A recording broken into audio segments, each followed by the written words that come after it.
What do you want? Hello. How are we doing? Welcome to a stream. Hope everybody's having a lovely Sunday. King Vader did turn up, that is true. To be fair, King Vader also turned up as soon as I turned on OBS, so they're just active today. Yeah, hello! Hello. I've been reading your nightly stories of rewriting FF8. I feel like we haven't even started the Falls AU yet, and we've already managed to rewrite the story in 3 different ways. So I'm interested to see whether or not they can actually combine, or whether we're just going to work out and write 3 different stories. Why not? Active. Yeah. Oui. As in the French for yes. Let's get some music. I need more game soundtracks that don't trigger YouTube's copyright thing. Yeah, we can do Grim Fandango. Why not? I actually know what the music is now.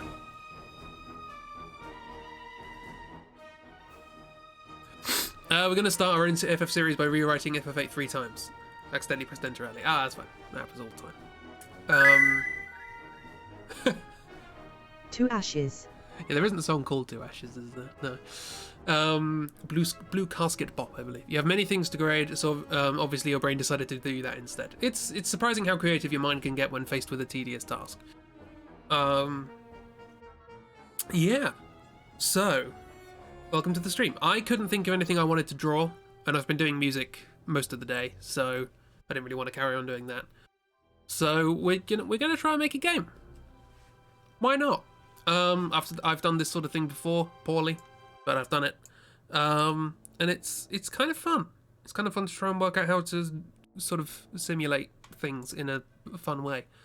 So yeah, if I just hop over here, there we go. We're in TTS. We have a chessboard, a pack of cards, and some dice, and that's all we're gonna need. Probably, maybe. We might need some other stuff. Who knows? I also downloaded a nice HDR. I think this is like in a cruise ship or something. I like the carpet. It was just carpet's all wibbly. It's quite nice. Anyway, yeah, I thought it'd be fun to try and make a game. I don't know what game. I usually like to start with some sort of theme, because that way you can sort of get your head out of the idea of like, oh, this is a knight. No, it's not. It's a little figurine that looks a bit like a horse, and it fits on one of these squares. And that's all you need to know. Maybe you don't even need to know those things. Who knows? So yeah, I've made terrible games using these components mostly. Occasionally I throw in a Scrabble set or Cluedo or something commonly acquired. Because I feel like it's a shame to only have one game for all that stuff, you know? Whereas a pack of cards, how many games you can play with a pack of cards? Loads. Yeah, so I've made games with themes like blackmail and 16th century Vienna artists, Viennese artists, or mining for gold, or fighting over the surface of Mars with robots. You can play at least 2 games with a pack of cards. That is true. That I cannot deny. There's poker and strip poker. Pretty sure that's it. Right, so yeah, I don't know. We should probably pick a theme. Also, for some reason, when I was setting this up, I have 2 scenes in OBS for games, just in case I need 2 games. And I forgot that the background to this second scene is still the background for Alone in the Dark. I just haven't changed that yet, because nothing's had a small aspect ratio. So that's just sort of there. Poker for when you're playing with the lads, strip poker for when you're playing with King Vader. You always try and play poker, but it always turns into strip poker. That's the problem. It's King Vader. He's a bad influence. So, yeah, I don't know what we want to try and simulate with these things. You can kind of get away. Oh, that was the other one. Trying to build a transcontinental railway. that was the other one I made on a chessboard. That was fun. Yeah, he really is. So what can we do? What can you do with this sort of thing? See, now I've got Alone in the Dark stuck in my head. Can you do like a survival horror with this? Never invite him for your poker nights. He just keeps showing up. I know. And he's already naked. It's terrible. What would you do? How would you do survival horror? Maybe you could like divide this up into like rooms. You could do like, I mean, obviously in real life. Don't draw on chessboard, everybody. But ooh, I forgot undo in TTS is heavy. I think you can do with this maybe. But if you divide it into rooms, and then there might be things in rooms. There might not be, and the randomness is decided by the cards. And you have individual little characters that you start with. Mr. Pawn, Ms. Bishop, Signor Knight, and just Rook. And these are your 4 characters, and you've got to explore this creaky old mansion or something. I don't know.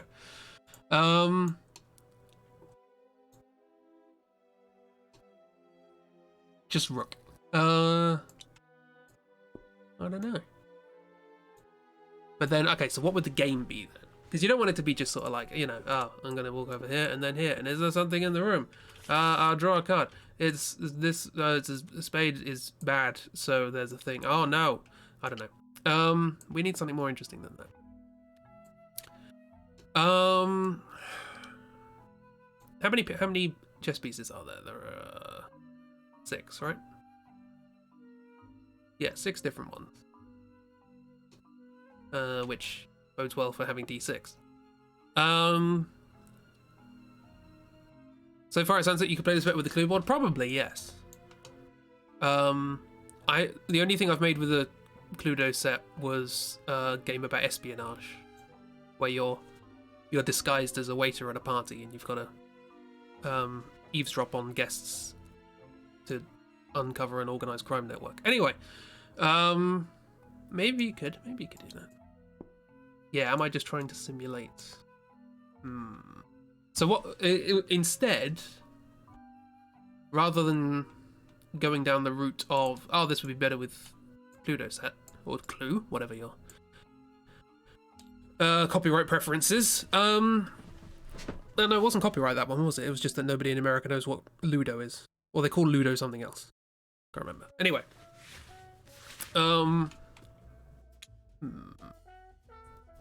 Also, it's getting a bit... The idea of that is reminding me a bit of House on Haunted Hill? Hill Haunted. Yeah, that one. Also, I don't like this deck of cards. Is it just me? I just don't like... I shuffled these, didn't I? Pretty sure I just shuffled these and I got the same card. Hill Haunted House on Haunted Hill. Got it in one. Yes. The name is in there somewhere. You might need to do some digging. How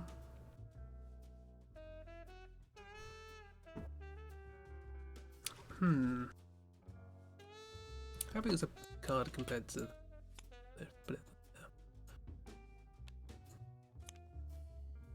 It does snap, which is annoying. Otherwise it would cover a nice 2x2 grid. I'm just trying to think of things that you can do interacting these components in a fun way. This looks fun. We haven't done anything yet. Hi, miss. How you doing?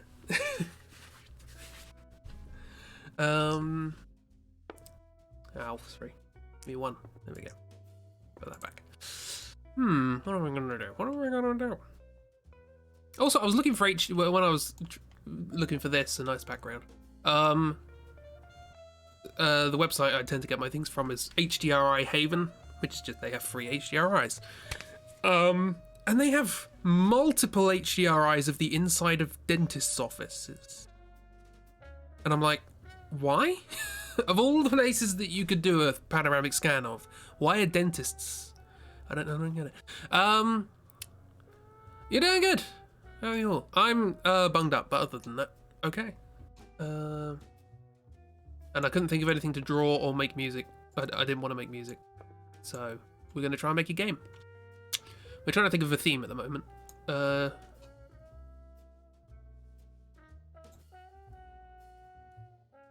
Is it worth? Yeah, maybe it's worth doing a kind of. Do we want to get that complicated? I don't know. Hang on. Let's get tables.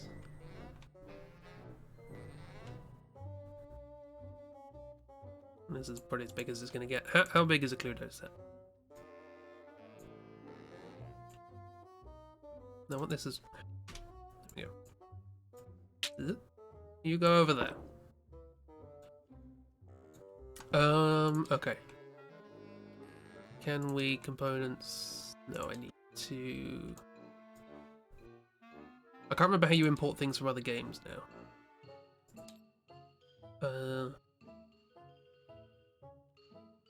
Blue. Info? Nope. Go away. No, how do you get rid of this? Expand. Yeah, there we go. Why'd you have to go and make things so complicated? Also, between you and me, having tested making games with the Cluedo board, these boards are terrible. I hate them. It might just be worth loading in Cluedo. So yeah, is this a good setting for a survival horror game?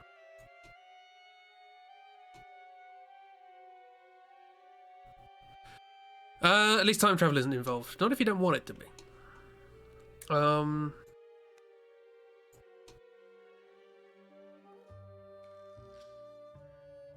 struggling to think of a good mechanic to make this actually interesting. You know? Like, it's just going to turn into sort of House on the Hill of Haunted House Hill again. Maybe we'll try and think of a different thing. You know, it's nice to have these ideas, but they don't always work. So, right. House on the Hill of the Haunted House Hill, exactly. You go away. I know I just summoned you into reality and then told you to go away. But personally, I blame you. Right, so what can we do with these things? What is interesting about the components that we have here? You can put, you know, there's no reason you can't put a card on the board. It's annoying that it snaps, but other than that, there's something you can do with that somehow. I don't know. You can always put dice on the board. No reason. Let's lock this in place again. So I don't. Well, come back.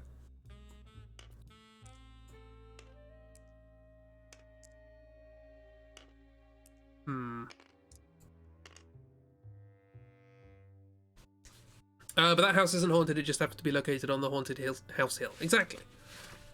It's quite a big hill, there's a lot of houses on it, and you're not entirely sure which house it was that gave it the name. But, you know, it's always a chance.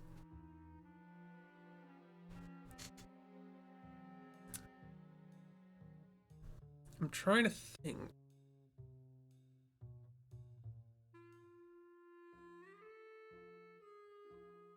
You don't have to use the whole deck of cards. We could just use, you know, maybe we're trying to look for one particular card, but there's the rest of them are bad. Like we just want the aces or something. Look, I don't. Something about these default cards that just I don't like them. They got serifs on the numbers. Why have they got serifs on the numbers? A deck of cards, not an engraving.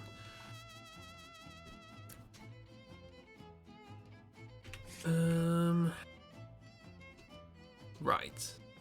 We come up with a plot. serifs, not serifs. I do like the idea of just...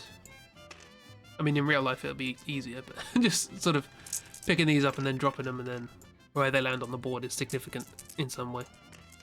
But that doesn't really work here. Well, it could if we increase that lift height. Ooh. Oh. Not randomly toss things around. Now you know what it means. Yeah. It's when you hang on. It's like here is the letter S. There is the letter S. Now here is an S with serifs. That's a serif.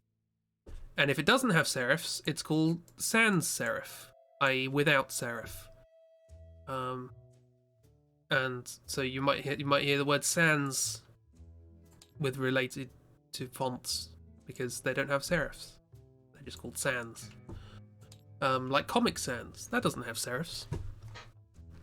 I wanted to make a font that was just serifs, just to see if you could work out what the letter was.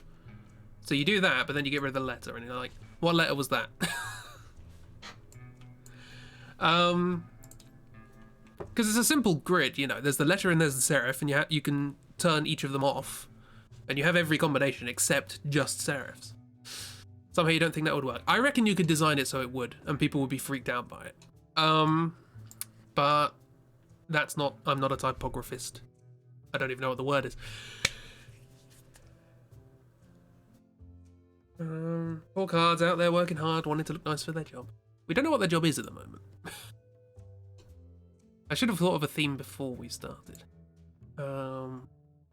Is survival horror too broad for this? I do like the idea of these just being randomly dotted around somewhere, but I don't know why or what for. I also like the idea of putting cards on the chessboard. That's not something I've done before. But again, I don't know why or what for. I would also like to put it somewhere that the snapping doesn't let me. Can I turn off snapping? There we go. No. I'm going to regret this, aren't I?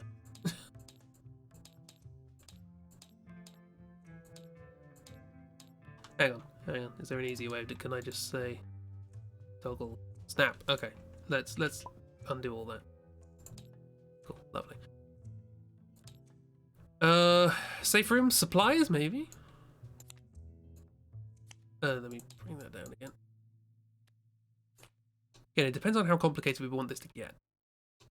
Also, how many players is this game? Is this game 1 player, 2 players, multiple players? Almost all the games I've made are 2 players for some reason.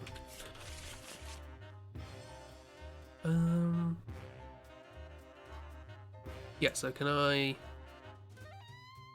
I could just... Ah, there we go. Place them where I want.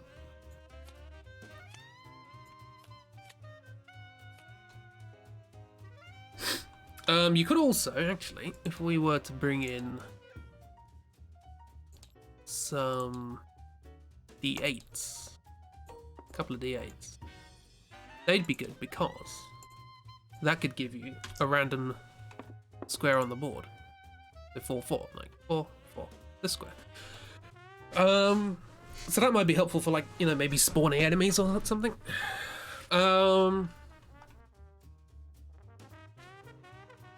I mean, you could do it a kind of chess-like thing where you have your pieces on the board and they can attack things in different ways.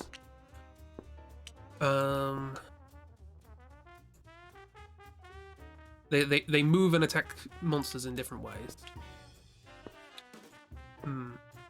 Again, how complicated do we want this to get?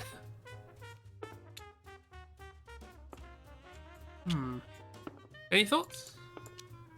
I don't want this to just be everybody watch me to make a game.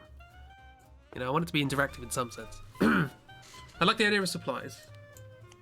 But then what's the objective?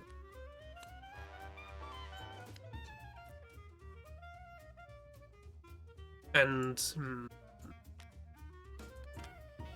the thing with doing a pack of cards, right, is that if you're only going to pick like a few of them, because there's not many you can fit on the chessboard, there is a wild spread of things that you can have on there. So if the number's going to be important, you could end up with 4 2s, or you could end up with 4 kings, you know? So you don't want it to be too reliant on that sort of thing. Maybe just the suit. Maybe just the suit is important in this. I'm reminded there's a game called, what's it called? It's not called The Night Trap. That was that old FMV game. You interact more, but your multitasking is. That's absolutely fine. You don't. Nobody has to do anything, as always with these streams. In fact, that's one of the guiding principles of the next draw through. Is trying to make it so nobody has to do anything. I'm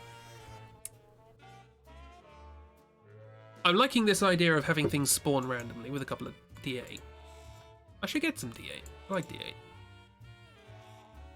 All I have is an octagon made of blue tech. Octahedron, sorry.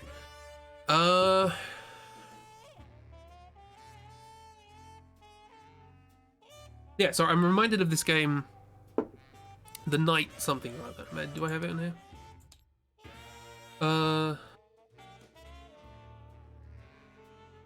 Apparently not. Oh, got some nice dice there.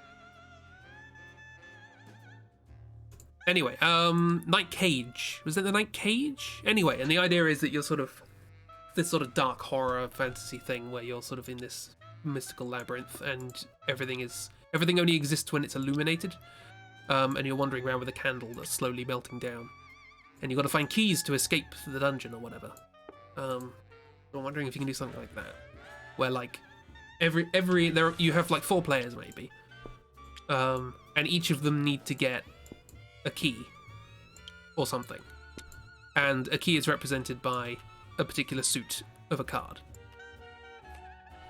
And they have to go to these different places to try and get these cards, but the card might not be the thing or something like that, I don't know. Is the object of the game more on the fighting end of survival horror or on the hiding, hoarding side of survival horror? I think survival horror is at its best when you're fighting is a thing you have to do, fighting is a thing, it's not the objective, but it's something that you have to do if everything's gone horribly wrong. You know? That's your question, because you said you like the idea of supplies, but it's like you have to gather them or protect them. Yeah, no, I think gathering to escape, essentially. So maybe we could do something like that. Maybe we could do...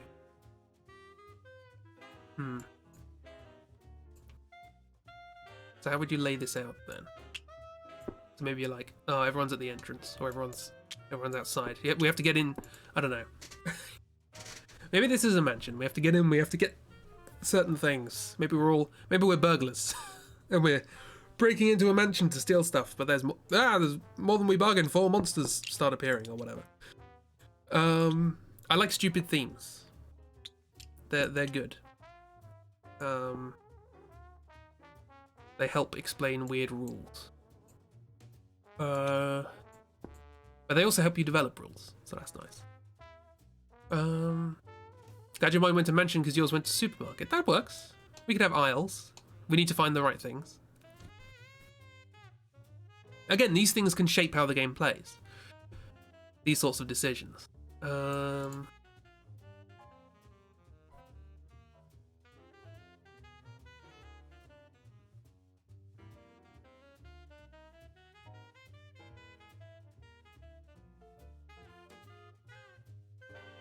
Yeah, I don't know. I don't want it to be too chest-like, you know.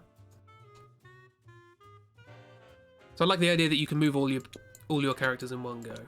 But then what would the monsters do? This is the thing. How would you control the monsters? Would you need a second player? Would this be a 2-player game? One of them's trying to stop the first player getting the things and the other one's trying to get the things? Asymmetrical? I don't think I've designed an asymmetrical 2-player game.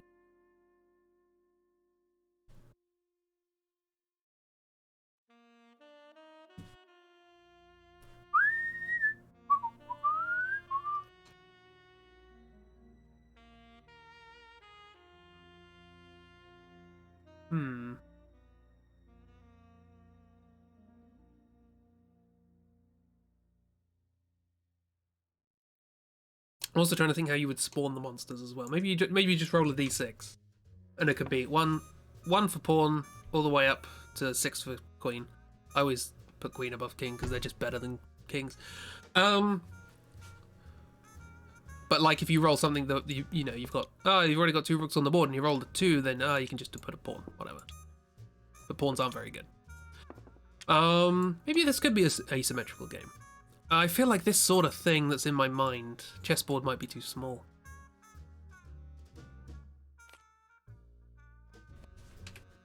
And I do like the idea of a random setup rather than just like, you know, oh, they go, you put these cards here, and that is the setup for the game.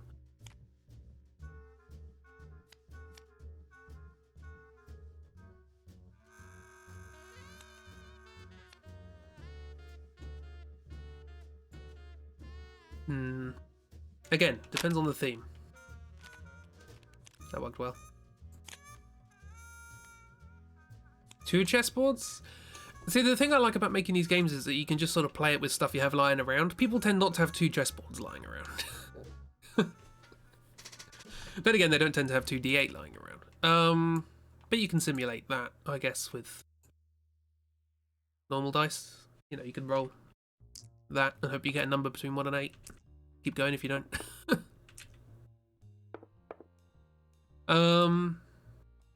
Maybe you don't. Maybe I don't.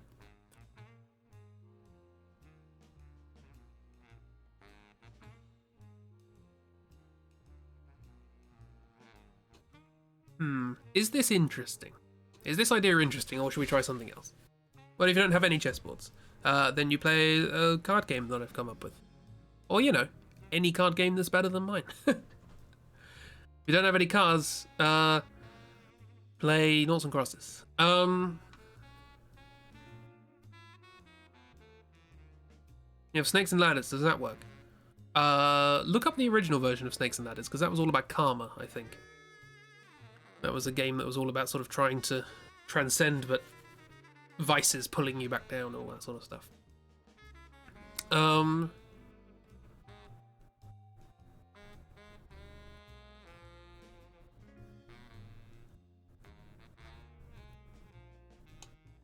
So what I'm thinking of, right, I do like the idea of these just sort of being randomly scattered, but I don't know how you do that in TTS. It's a bit annoying. Actually, I guess I do know how you do it in TTS. You do this.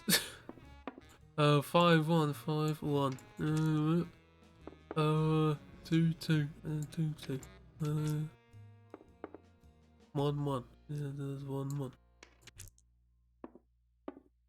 4 1. They're all quite close to the end there, aren't they? 3 1. Look at that. that's a random distribution for you. What's the goal of this game? I don't know. We're trying to work it out. We're trying to. So what I'm thinking is like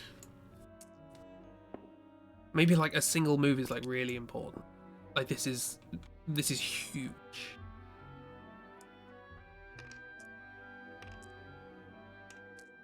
But like, why would you need dice for this if all you're going to do is draw a card? Do you know what came to my mind? What came to my mind was I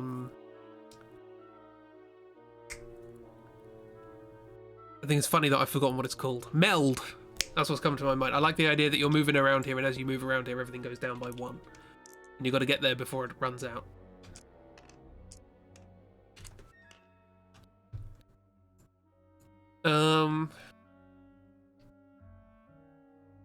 But then what happens if you roll meld? What's that? I don't know. What happens if you roll all 1s, you know?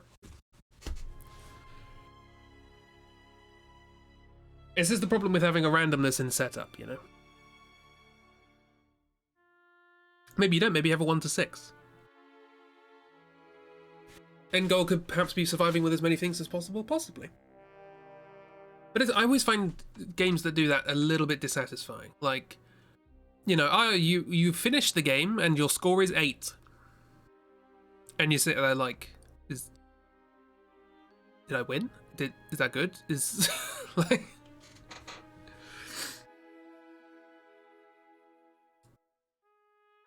yeah. Or maybe we could have simple AI for the enemy, so they just move 2 spaces towards the closest person, and if you get touched by them, you die, or something like that. Really simple.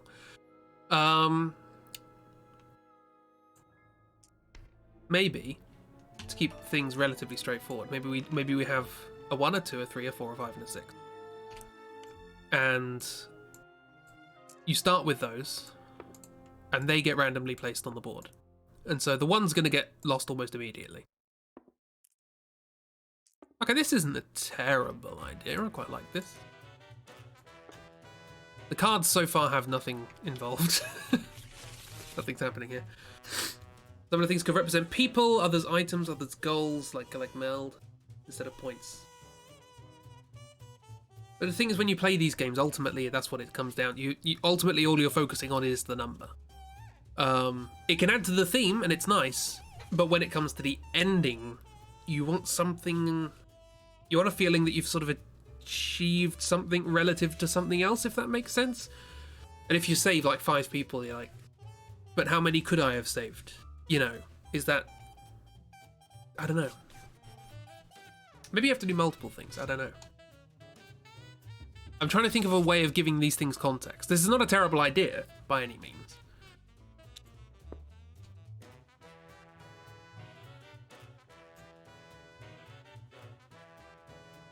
So maybe it's less that you save this stuff, but more that you have to use this to achieve the actual goal of the game.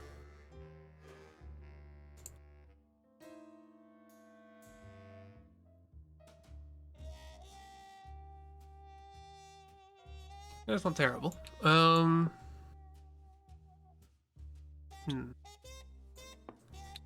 It's been half an hour and we haven't done anything. Welcome to game design.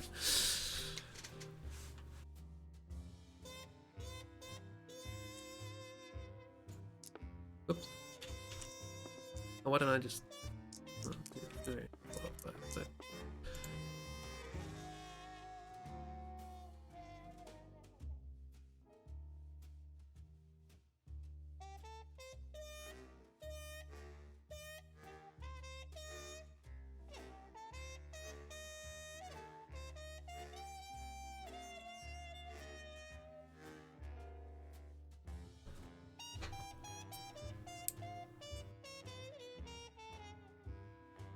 Yeah, I'm just trying to think. I do like the idea of these being survivors, actually. Like, this is a city, maybe. And you're coming in to save people from a... This is turning more into action survival horror than it is. You know, it's turning into the later Resident Evil. You know, you're here to rescue survivors. And that's going to count down and you have to...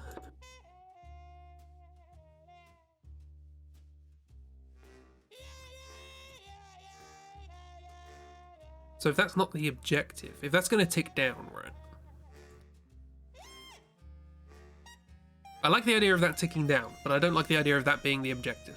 Just trying to get that number as big as possible. I feel like that should be a secondary thing that helps. Helps you do whatever it is you're supposed to do in the first place. Although I do like the idea of making this a zombie apocalypse game. Where there's like, hordes of zombies that going around a place and you're a crack team of specialist XCOM peoples. Ex-zom. And you've got to save the survivors from the zombie horde. Because they're like, oh no, help me. I did have 6. Where did... No, there it is. And you've got to get to them before they die.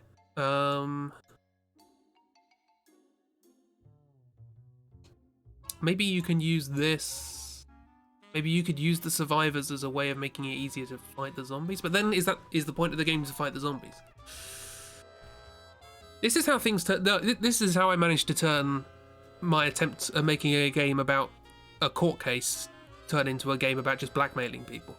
Like, you come up with an idea, and then you think, okay, how can I implement that idea? Then you come up with mechanics. The mechanics don't quite work, so you make them work. And then you look back at your theme and go, well, that doesn't fit the theme at all anymore. And then you come up with a new theme that fits the mechanics better. And then it just keeps going like that, backwards and forwards.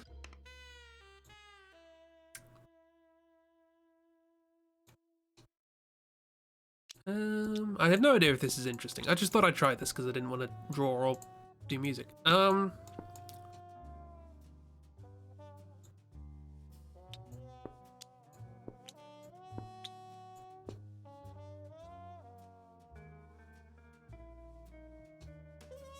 This could be a solitaire game.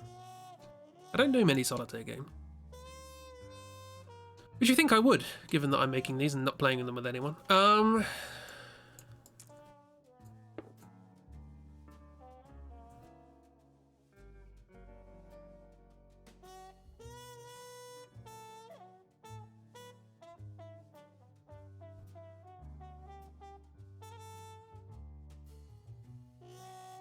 Maybe we don't use the cards. Maybe we don't need the cards.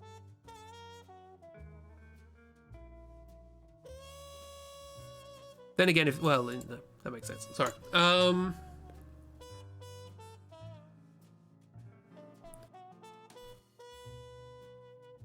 don't know. I'm trying to think of another story beat that would allow us to come up with whatever the objective of this game is.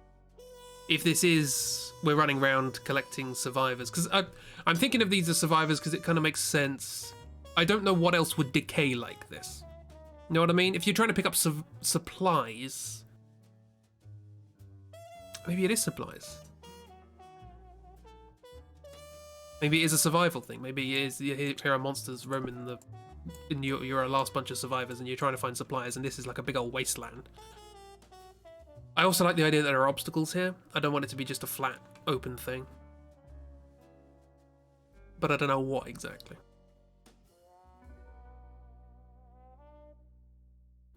So maybe it is supplies that do decay somehow. But then again, what's the point of that?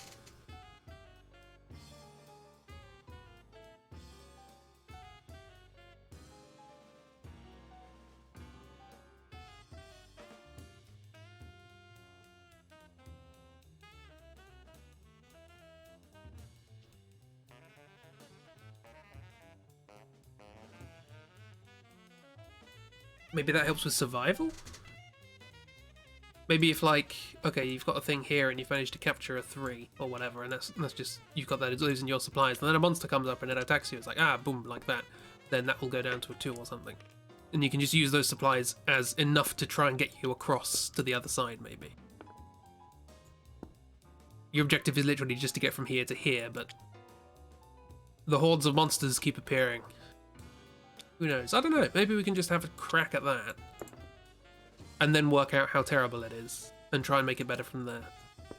Because usually the proof of the pudding is in the playing. And usually it tastes horrible the first time. So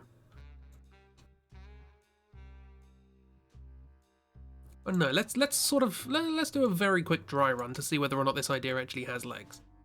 So how are these things going to move? We could just for the moment say that they all move identically, just to keep things simple. So I guess in that case we don't need different pieces. Let's just have 4 pawns. So I guess what we could do, but it makes sense to have things symmetrical.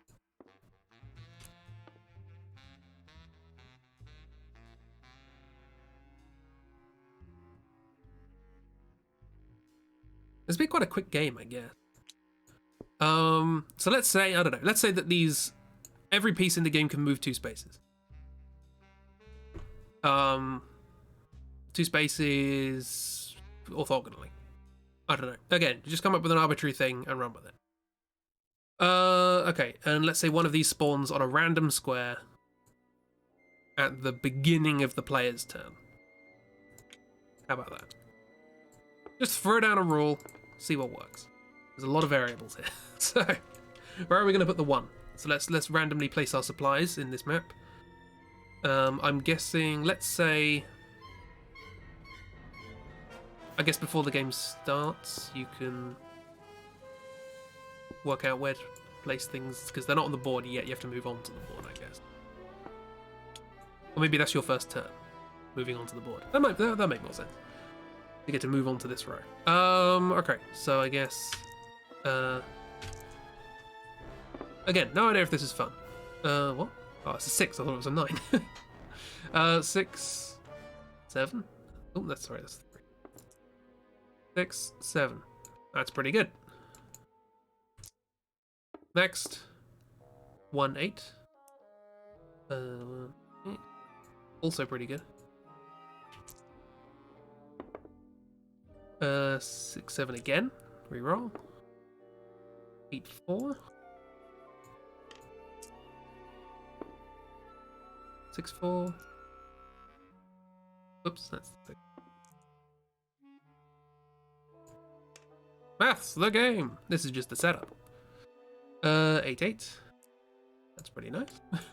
Immediate supplies. So this is the thing I want to try to avoid. Maybe a D6. Maybe it's just in the last 6 rows. Stop you getting it straight away. 4, 5. Okay. So that's a pretty generous setup, actually. And we can decide where we start. So let's start by putting one person here. So we have 2 supplies, and then 1 person there. That's 5. And these can go, let's say there. We'll get the 1 in a second, and that 6 is probably quite important. Okay, so that's our setup, and we've already got some supplies. Again, this might not be fun. This might be terrible, but we want to give it a go. Also, hi, Christy. How you doing? Right, so let's spawn an enemy, I guess. Enemy, go! You're going to spawn on 2, 4. 2, 4. Wonderful. It would be unpleasant for it to get to move before we get a chance to run away from it. You've just woken up for the 10th time today, so it's maths the game. Yeah.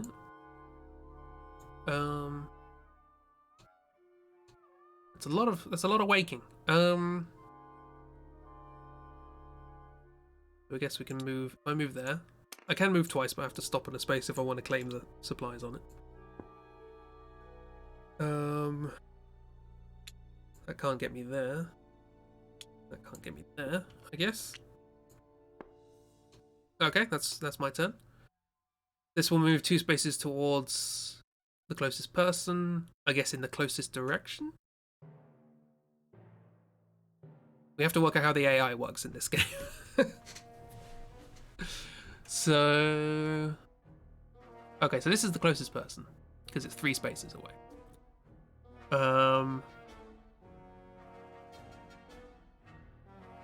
So how would the AI work? Would it go there first, or would it go there first? Da-da, or da-da. I guess it would try and reduce the largest distance first. It's a lot of sleeping. If you need some, you got it in buckets. Yeah. Is it leaking?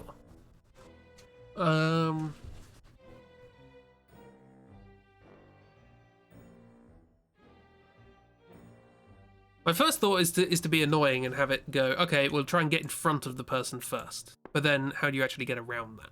Because if you move 2, then it's going to move 2, and it's like, that's no fun.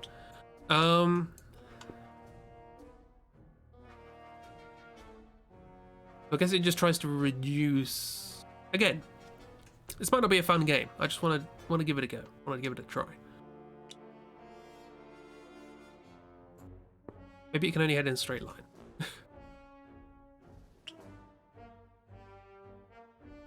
Whichever straight line reduces it the most. Random, if there's a choice, I guess. Okay, and then we spawn a new monster.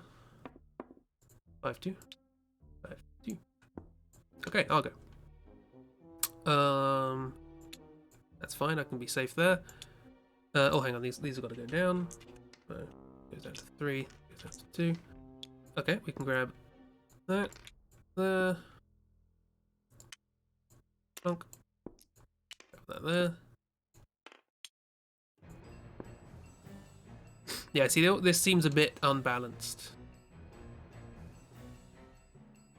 Seems quite easy at the moment.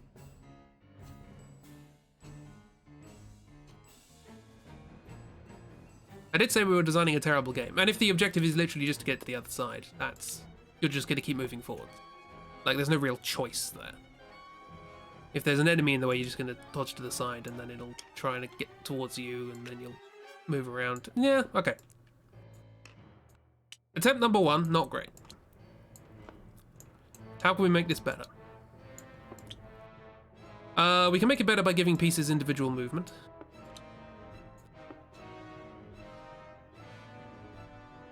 And that way we have an element of choice.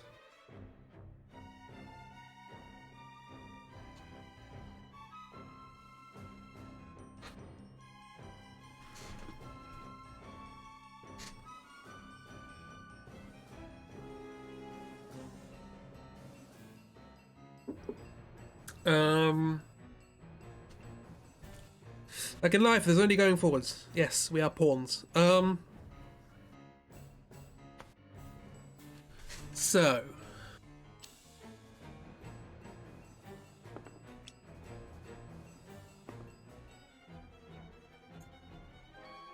I do like the idea of having the 1, 2, 3, 4, 5, 6. And having them scattered around. There's something quite nice about that. I quite like the idea of randomly scattering them with these, in lieu of being able to do it in real life by just dropping them on the board and seeing where they go. But the actual mechanics of moving things around and there being enemies isn't great. Unless we want to make it convoluted enough for it to turn into basically chess. So maybe we can come up with something better.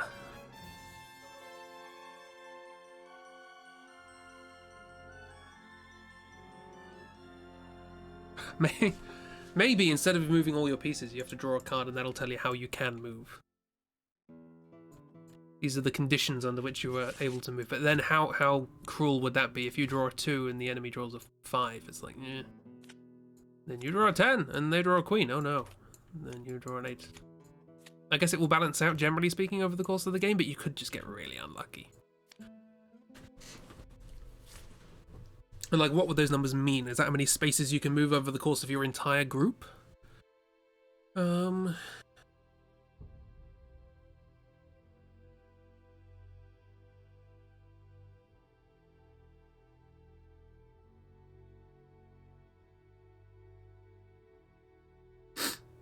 This creative thinking makes me think of having fun in maths class and the smaller classes. Yeah. I do like the idea of that, actually. Or maybe you draw a hand. Maybe these don't have to be done completely randomly. Maybe you draw a hand. That's usually how these games get around that sort of thing. Maybe you start off with a hand of 3 cards. And you're like, okay, this is how I can move to begin with.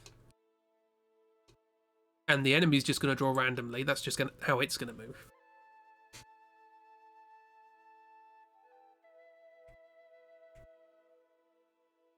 Okay, that's not a terrible basic system. Now we need to know what the cards mean for movement. The obvious thing would be this is how many moves you can have. But boy howdy, if you keep drawing aces and the enemy keeps drawing kings, you're just gonna lose the game and it's not gonna be your fault, and that's not fun.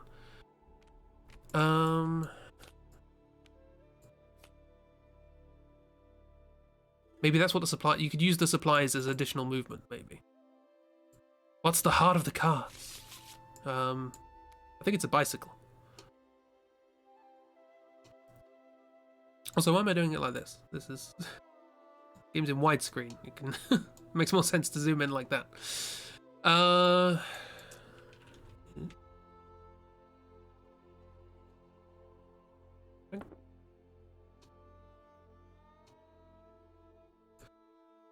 It is interesting that I've, you know, as soon as I start trying to do this on stream or whatever, I'm developing a solitaire game.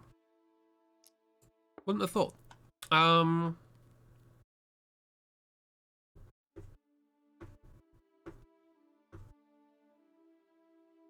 Okay, let's... Okay, attempt number 2. Again, complete naive game. This is just going to show how unbalanced this probably is. But nonetheless, I like the idea of this. Let's say the number on the card is how many times you can move. And you can spread that out over your pieces however you want. Oops. I don't want to do that at all. 1, 2, 3, 4, 5. 4, 5, 6.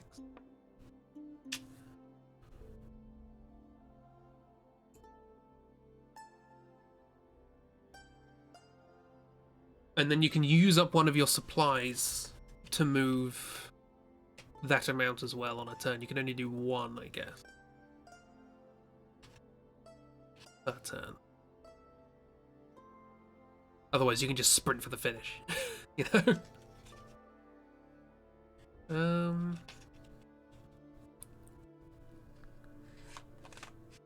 Is this sounding at all interesting? It probably isn't.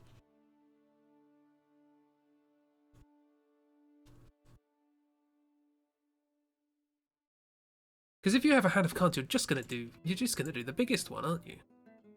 I've said, okay, I'm gonna draw 3 cards. Oh, I'll move 4 this turn. Why would I move 2? And then I'll draw another card. Oh, I'll move 2. Another 10. There's no choice there, is there?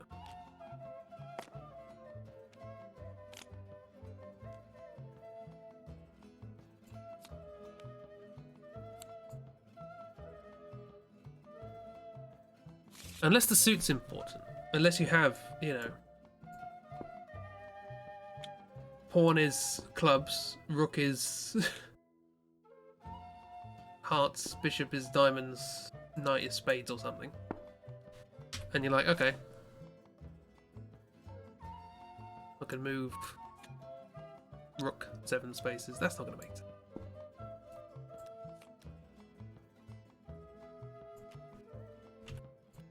Help! All of my ideas are bad today.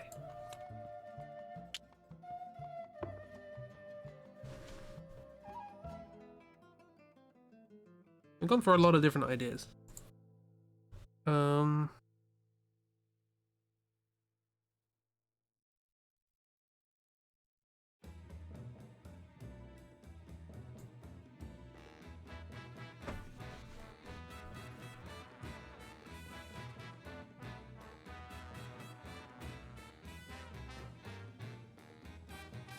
It would make more sense if you're having a lot of movement. It would make more sense if the objective isn't just to get from one place to the other, that we have to go around doing things.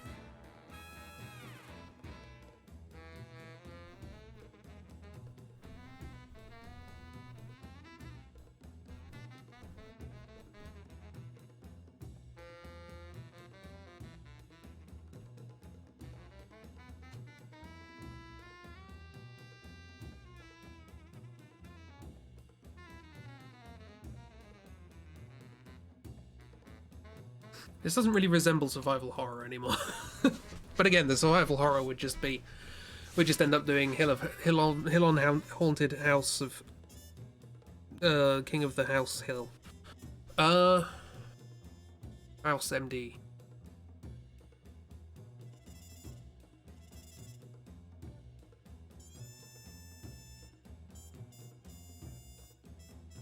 I remember being really annoyed that somebody had to tell me that show was called House because it was a reinterpretation of Sherlock Holmes. It's House as Holmes. Of course it is.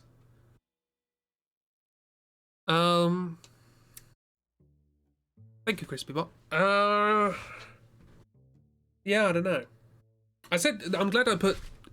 I can't remember what the title of this stream is, but I was disparaging about the game we were going to come up with.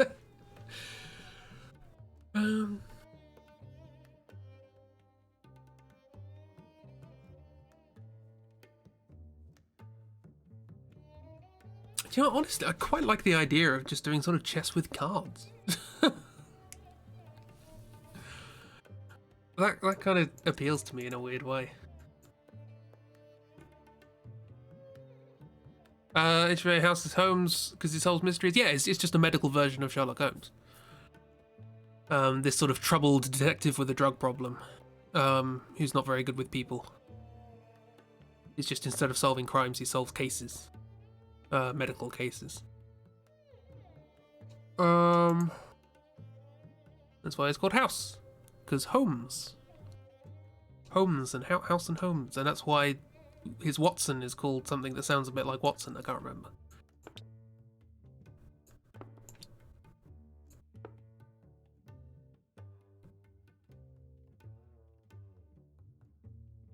What's his name? Wilson? I think it's Wilson.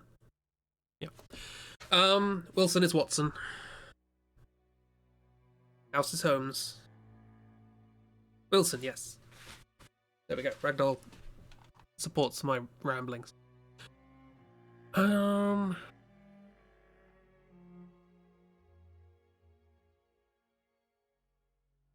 Okay, I like the idea that we have to get these. And maybe the objective is just to get all 6 of them, maybe in the right order. Ah! A parsnip of the crispy variety. Hello. How you doing? We are making a terrible game. How you doing? You doing alright?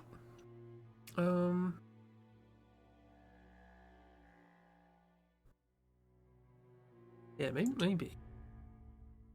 Okay, what's gonna be what? Let's say... Can we compare letters? Not really. Are there any letters of the cards that match up with pieces? There's no R, there's no P, there's no B, no K, there's no Q. That's terrible. Okay, well we're just gonna have to remember. Let's say we have rook, knight, bishop, and queen. Why not? Let's say these are your 4 things you can control, and you start here. Let's say that you have to get these things, and you have to get them in this order. Maybe. So let's randomly shuffle these. This might be more interesting.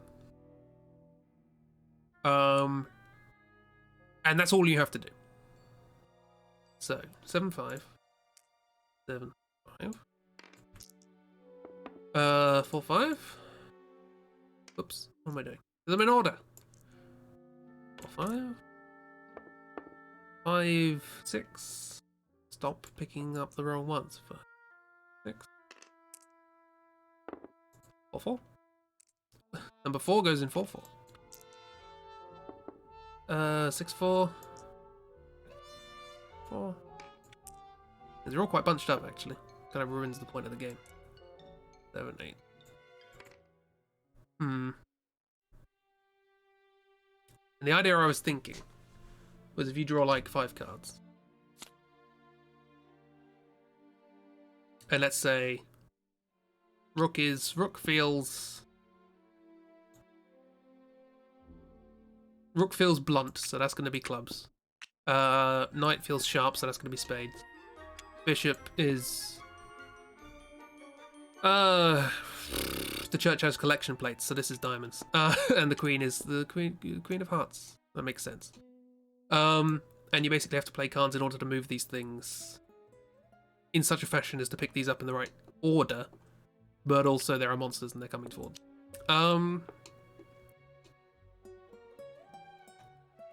I don't know. It's not a terrible idea.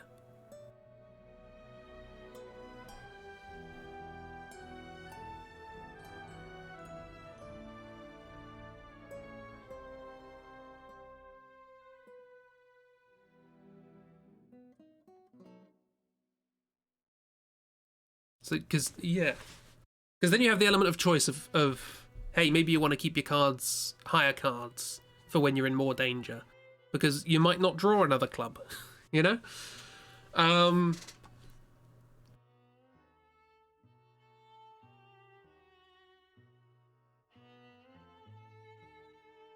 it gives you the opportunity, if only one thing can capture one thing at a time. So I guess trying to position other pieces so that you can get them later, so that you could use them to get the thing later. Maybe setting things up to be done at a later point. But the problem is these cards are quite big. So like, I'll play the 8 of diamonds, then I can move my bishop all the way across the board. It's like, but I guess once you've played them, you've played them.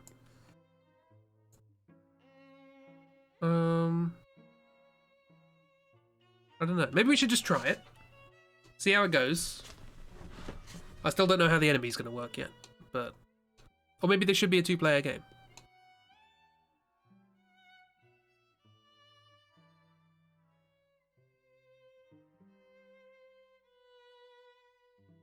Because this is quite a cramped space. What I'm thinking is maybe the enemy does have like 4 pieces, and they can just move them 2 spaces every turn. And the other player has to try and work out how best to use their cards to avoid having their pieces taken, but also get all the things that they need to get. I don't know. Is this a fun? Again, I said this was going to be a bad game, but hey, let's give it a go.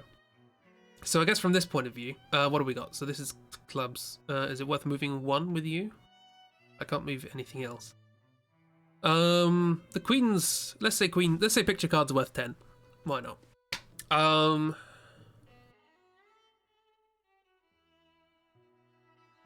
So that's quite powerful. Maybe do I want to use that straight away? Hearts. This is hearts, right? So I could get the 1 straight away.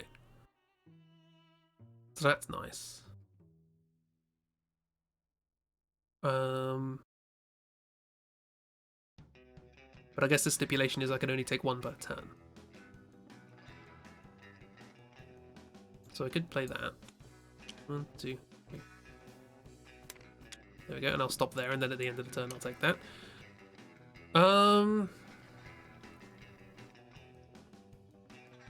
So I guess the advantage, I guess what I want to do here is I don't want to move this. Maybe you have to play a card if you have one of that type, and you can only play 1 card per piece. Or maybe not, I don't know. Trying to work out if any of this is a good idea.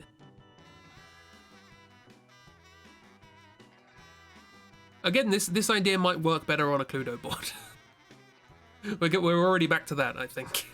Because this is just more space, and you've got more sort of ability to move around. Wider array of choice. And then you get to check rooms, and then rooms might have monsters or things. You do realise what games are actually released games, right? Yes. I've played Bloodborne, it's very good.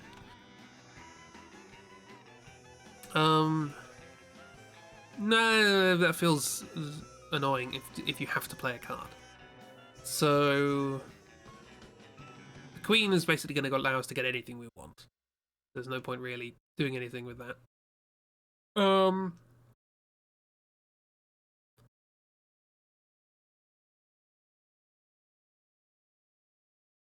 Okay, so we'll do that just to get it out of our hands. That'll allow me to move that there. Sure, I don't see why not. It's just a 3. 1, 2, 3. And then I can have a bit of choice. And I've got some high cards to use later. Okay, cool. Marvellous. And then they're gone. That's the discard pile. They're gone forever. Yeah. So now it's opponent's turn. How would I try and screw up White's moves?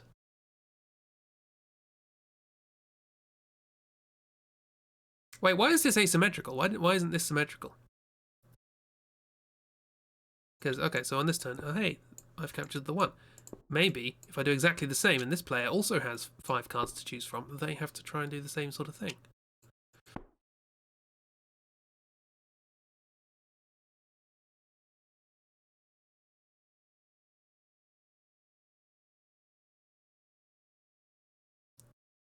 And whoever has the highest total on the dice that they've captured wins. Maybe. I don't know. Should we make this symmetrical or asymmetrical? Let's try asymmetrical for now, and then we'll consider doing symmetrical later. Okay, so I probably want to move... The white pieces can't take the black pieces, but the black pieces can take the white pieces by just moving on to them. So, let's just try and move these forward. And all white has to do is get all 6 of these before the end of the game, before they lose all their pieces. That I guess is the idea. Okay, draw back up to 5. We've got quite a lot going on here.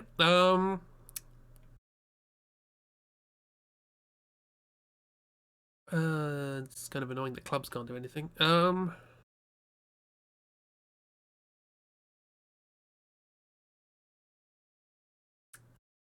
But you can do that. You can just set it up so I will capture your piece as soon as you get this dice. And that's...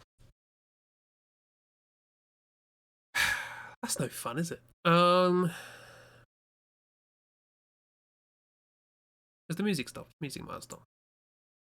Okay, more music.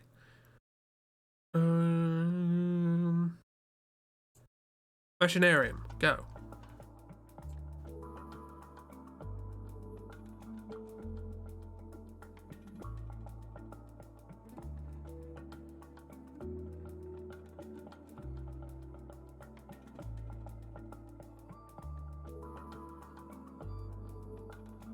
Does this feel too random? I guess you get a hand of cards to choose from, but at the same time, if you just don't get any for one particular piece, that doesn't seem fair.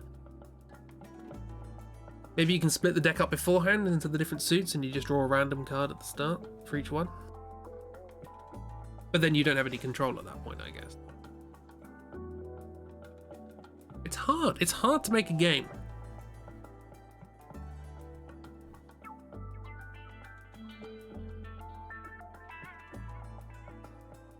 Constantly second guessing this. Yeah. Well, at least I've learned one thing. Don't do this on stream. Yeah, because if I was... Yeah. Because if I move this to its logical conclusion, right? I don't have any diamonds, so I might as well use diamonds. Diamonds, 1, 2. That's doable. With an 8. We can move 4. I mean, spades is safe, but I can just move it out of the way to get there.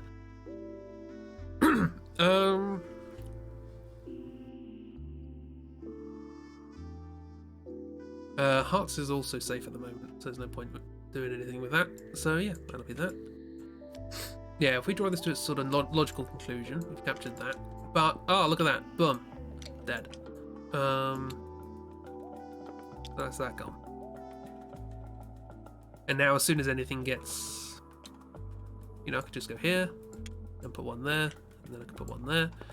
And anything gets 3, it's killed immediately. If anything gets 4, it's killed immediately. If anything gets 5, killed immediately. We've only got 4 pieces. That's the end of the game. So okay, badly designed game. Got it.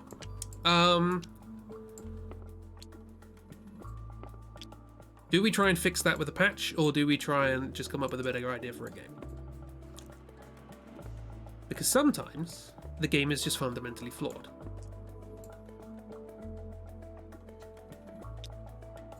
I've also lost the idea of what the theme is here. Usually I'm quite heavy on theme, but I've just sort of glazed over it, really.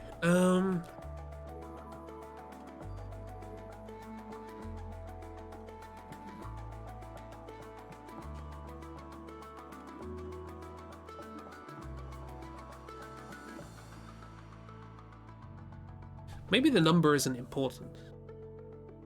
Maybe it makes more sense if this is a symmetrical game. But what's important isn't the number, it's the suit. So you just happen, I happen to have, let's draw this. So I can just play on this turn. I could move my hearts up to 2 times, and I could move my spades up to 3 times. But your opponent doesn't know how your other pieces could move. So, I don't know. That's not a terrible idea. So you can sort of keep cards in your hand as a kind of ambush. Like, you didn't think I could move this piece, but I can.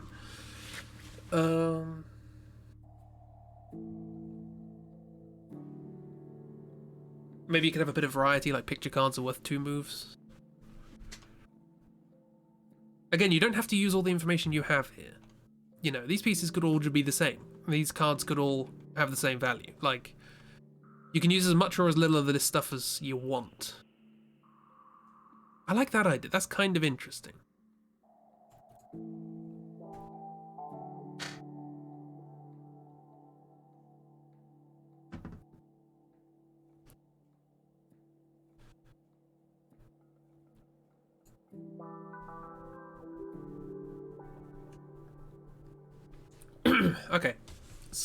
Okay, here's what I'm thinking.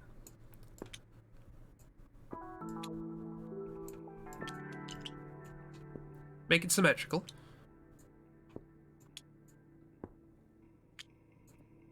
Oops. And then let's, instead of doing that, let's do this. And then we'll only spawn things in this 6x8 grid here. So this is where the stuff's gonna happen.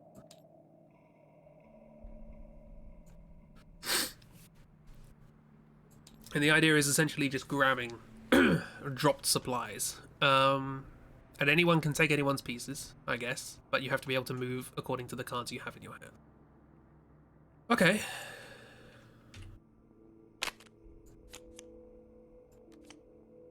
So we're gonna play as 2 people here, just to test this. I've done this so many times. Okay, roll. 2, 4. This is 2, 4. 3, 1. 3, 1. 1, 4. 1, 4. 1, 8.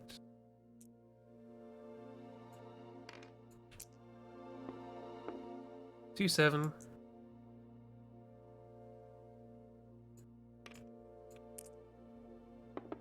6, 2. I guess maybe the person who has the fewest dice in their half goes first. I'm trying to think of a way of balancing this, because you could just end up with all of the dice being over here, and then clearly black has an advantage. Or do we still want to do the 1, 2, 3? Maybe you have to still get them in order.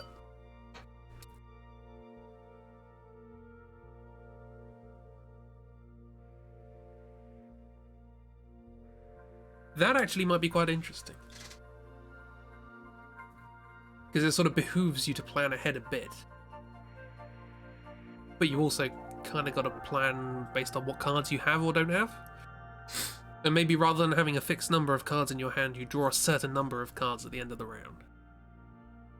And then you could just have as many cards in your hand as you want. And then you could just wait till the end of the game to ambush and get the last the last dice. What's the total of the dice? It's even, isn't it? Because it's 3 lots of 7, 21.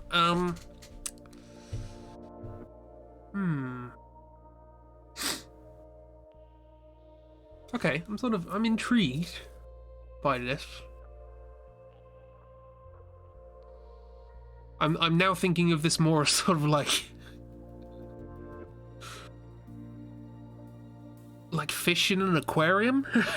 Like the aquarium owners just put food in the tank and they're all rushing to try and get the food first.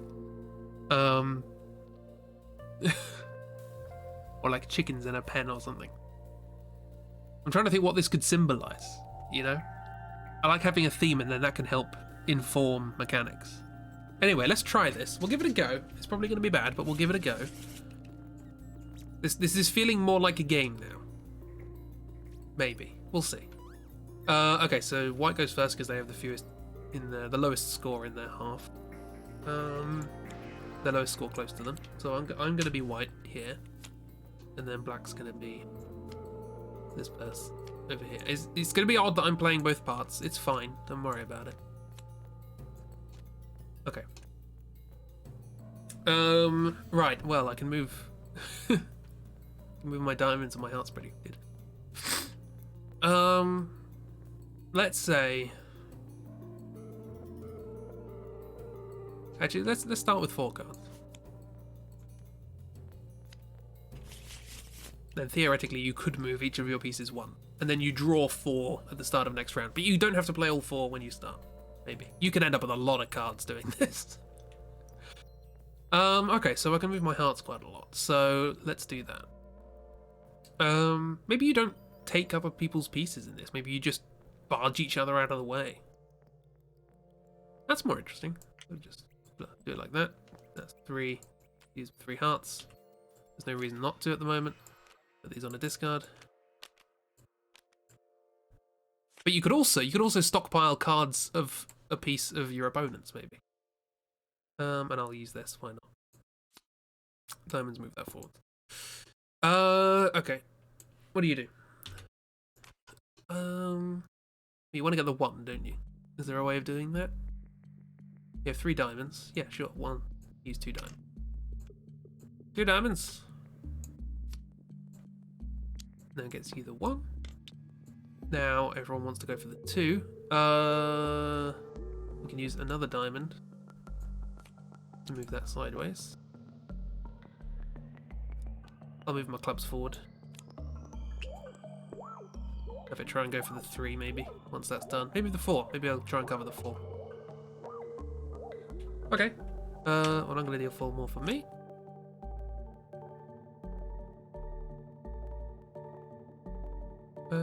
Sure, I'm going to move my club forward and guard the 6. Hopefully I can get that.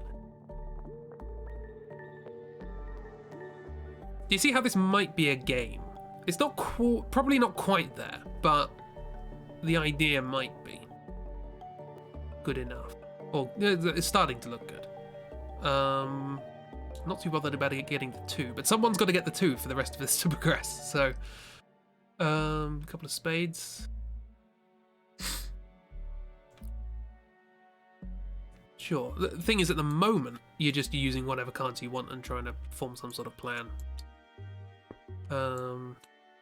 There's no real reason not to use a card. But maybe at the end, maybe it is worth it. Oops.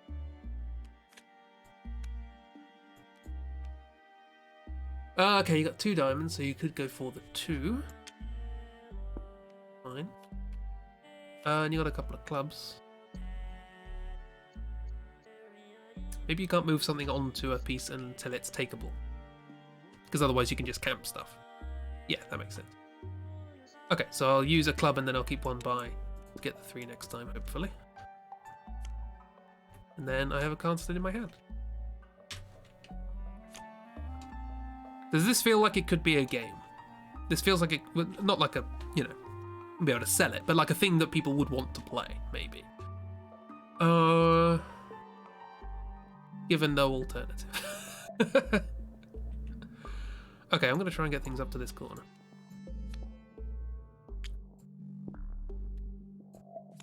Two hearts. I'll keep my clubs to guard the 6. Feels, yeah. Move this. Where do I want to move the? Yeah, move that there. Because the big numbers are at the end of the game. That's an interesting balancing mechanic. Okay, cool. Right, 5. But numbers aren't important. We're drawing 4 new cards. That gives us 5 cards. Don't have a diamond actually, so it's Akiro. Hello, how you doing? You now have the best, most expensive internets you can get, and this marvel of intricate game is just all too much for your poor 5G. Oh no. Oh, Kiro is not a reason to auto-mod things. Kiro is a good word. Kiro is friend. Hi Kiro, how you doing? Welcome to our fish in an aquarium game come survival horror. I don't know what this game is anymore.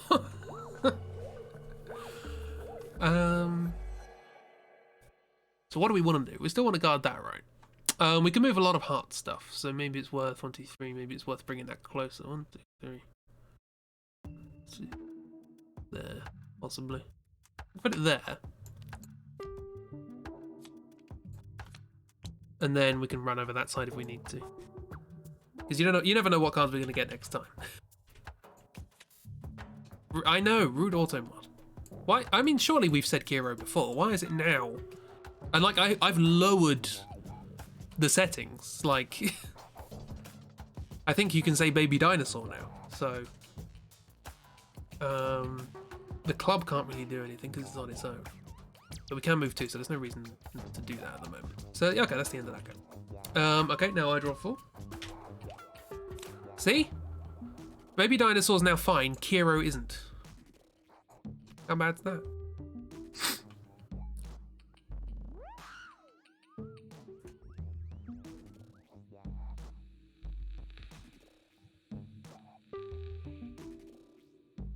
Thought I'd onto something. Is Kiro a spy? Oh no! Happened at your most recent stream as well. Yeah, I remember you saying that. I don't know why. It's a thing. What can I do? What can I do? Just trying to get things into position. Is this just going to end up being get things into position and then rush as soon as you can? The game. Maybe, but maybe that's part of the fun. I don't know. Or is it going to feel too random? As hopefully I get the card I want.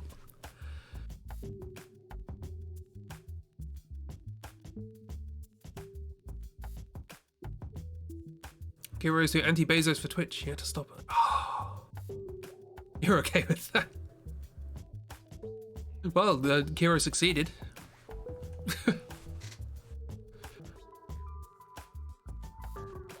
This is the thing, even when you do come up with an idea that you quite like. I'm trying to think of a theme for this. Is it sort of like you have a bunch of spies who need to pick up confidential information that's been hidden around a city, but your telecommunications are all over the place, so you can only give orders a certain amount of times to certain people. The walkie-talkies just aren't working properly.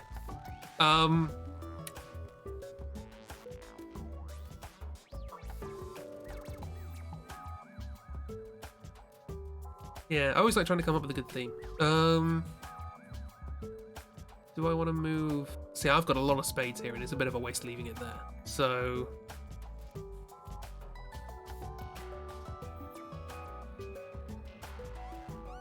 here we go. Tactical considerations. I'm sitting here thinking about what to do. That's a good sign.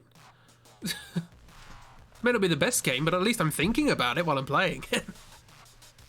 You could piss off Bezos. You think you'd be pretty happy. It's a goal of a sort. Okay, so let's just move this somewhere else. Don't know why I put it there. Can't move by my own rules. I can't move onto this, so there's a lot of stuff going on over here. Might as well. It was a waste of a spade. Hearts are basically done. Clubs are where they. Okay, I'll leave those. Cool, done. Next, Black's turn. What do you got? A couple of clubs. Spade. Club. Diamond. Okay. So you can now get the 2 if you want. But you don't have to, you can wait. You get the 2 and the 3. So this is the thing, you could kind of build things up. But by building things up, you risk the other player being able to get it before you. There's actual tactics in this game. We have made a game that it is possible to have a tactical consideration in. I don't know if there's any good, but you can. And the dream is that one day we'll piss Bezos off enough that he'll cease to exist and all his money will be donated to good causes. We can hope. I'm actually surprised this is working. I still don't know what the theme of this game is. This is the opposite to how I usually make games. I usually start with a theme and run with it. Because like, what I could do now, I could get 2 and I could get 3. But that leaves 4 open for the other player to try and get. And then 5 and then 6. And it's like, is it worth that? No one's near 2 or 3 yet. So if I just leave 2 and keep the cards in my hand, hoping the other person doesn't get there, because no one's near 2 at the moment. See what I mean? You're trying to get into the psychology of the other player. Are they going to even go for 2? If not, no one can get anything else until 2's unlocked. After that, it'll be a cascade. So why don't I just try and get the rest of my pieces in position? I can't move hearts, unfortunately, but I can move spades along a bit, can't I? So a little bit of spades, or I could take a risk. Okay, hang on. Let's move clubs. I'm gonna move that 3 over there, like that. We're then gonna move spades here. And that should be fine, yeah? So we're now not certain to be able to do it, but we're also in a better position to get more if we get lucky. So, bit of a gamble.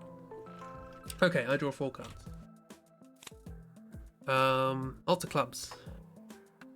Clubs isn't really the one I want to move at the moment, so I've kind of gambled wrong there. 2 for hearts.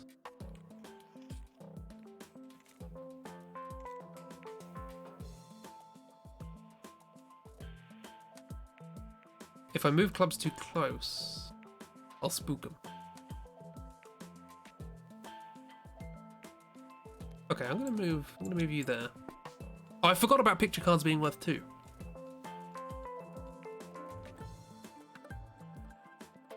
Next game. I'm already liking this. And that's all I'm gonna do, actually. That's all I'm gonna do on my turn. And try and freak out the opponent. Who is me. I'm aware this is just me. All of a sudden I have a game that I actually think is viable in some respects. There's more things you could add. You could do some other stuff to make this more interesting. But for now, this isn't terrible. It's better than I thought we'd be able to achieve in a stream. Yeah, maybe we should just jump for the 2. We can get the 2. We've got a diamond to do the 2. We've got a spade to get the 3. We have a club to get the 4. So this is the thing, we've got the cascade now. Does that ruin the game? Who knows? Well, let's do it. Okay, so that, boom. Onto the 2. We can get that. We can then move a spade there to get the 3. That's 6 points. But like I say, that dice there, that's worth 6 points. So. And then a club to move to get the 4. Cool, so that's worth 10, but these two are worth 11. So if white can get both of these, they could win. I guess you also want to try and block the opponent as well. That's another consideration I didn't think about.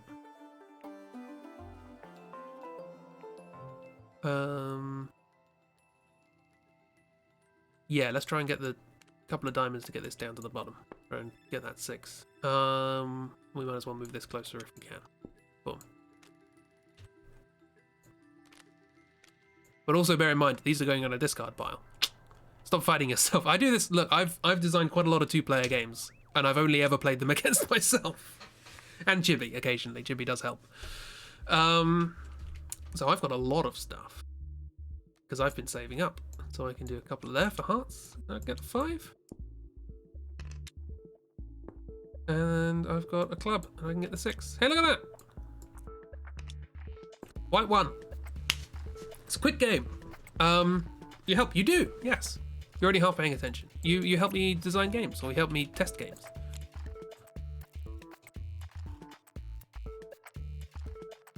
So even though black got 4 of them, white got the last 2, which are worth more than the first 4. So there's an interesting consideration. The games are fun. Yeah. You help me realise that some games that I like aren't actually that good, and some games that I didn't think much of are actually not bad. I feel like that's over very quickly. Like, it's a fine start. I like that idea. Maybe round 2. Maybe now the things are in the position. We add more. How many D6 can we possibly have? Having fun while playing them, therefore they're fun. Well.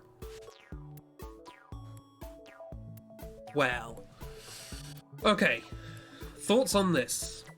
I have no idea what the theme is. Almost all of my games have a theme. Why does this one not?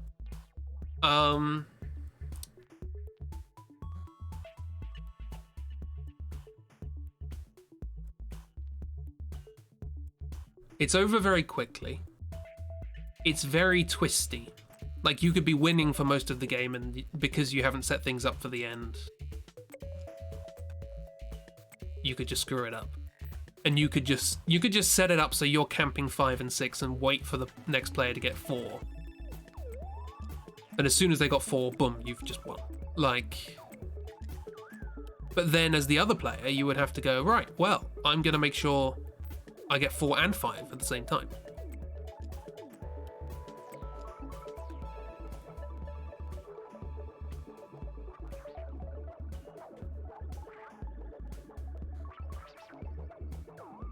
Basically, what I'm saying is I don't want there to be a winning strategy. Because the winning strategy, a clear winning strategy in a competitive game is no fun. Because that means you're pretty much already understand who's going to win and who's going to lose before the game is won or lost. And that's not interesting. But I do like this general idea of, like, hoarding moves.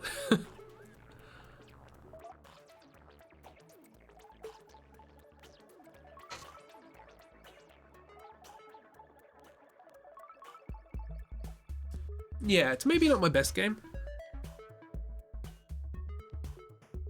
but I'm excited that it's something. Okay, so how can we improve this? Here we go. We've got a minimum viable product. What do we do with it?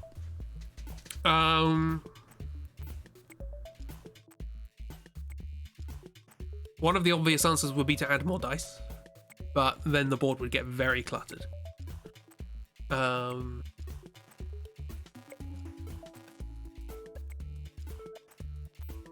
Due to the design of using the suits of the cards, we can only have 4 pieces.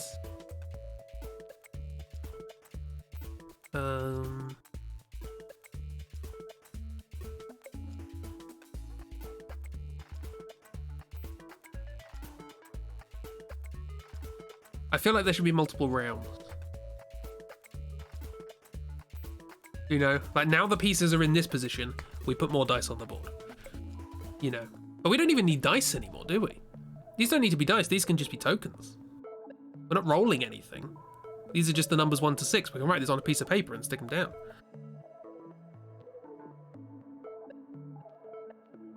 This is always one of my considerations when I'm trying to make a game like this, is it easy to make at home? If you have a chessboard and some dice, that's fine. But if I'm going to do 3 rounds of this, I don't want people to have, you know, 18 d6. One of my early games did involve having needing 16 d8, which I ended up changing. So so it just needed tokens. So maybe that's an idea. Maybe it's just a matter of tokens. Because what we could do, hang on. Oh, hello. Yeah, we've got like 1, and a 2, and a 3, oops, and a 4, and a 5, and a 6. There we go. Also cat.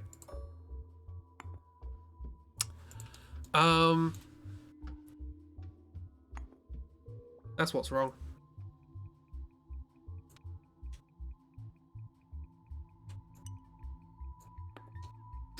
Right.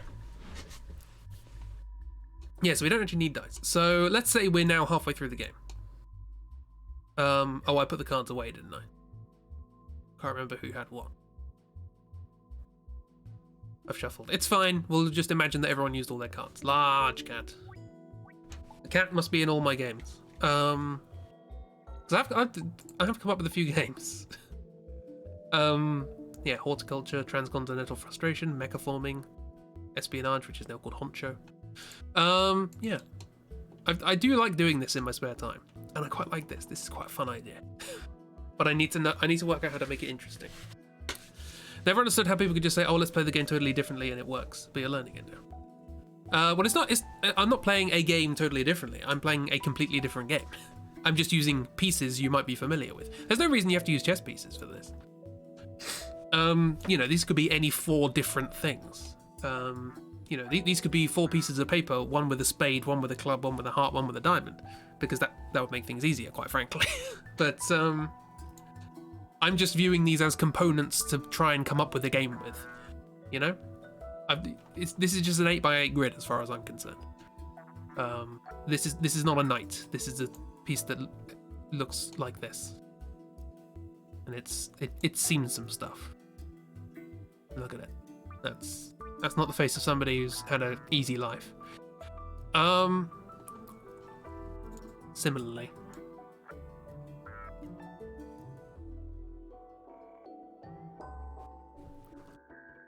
Some PTSD right there.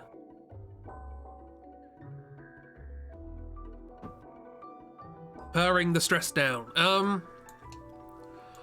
You get it? It's just that you also understand the mindset of that now. Okay, cool. Yeah, it's fun. It's a good time. I'm still annoyed I don't have a theme. Okay, let's see how this works with multiple rounds. Because otherwise it's extremely swingy. Maybe just 2. Maybe you don't need, you know. 3 is the temptation, but maybe that can get too swingy. Who knows? And it's always going to be an even number, so there can always be a draw. Right.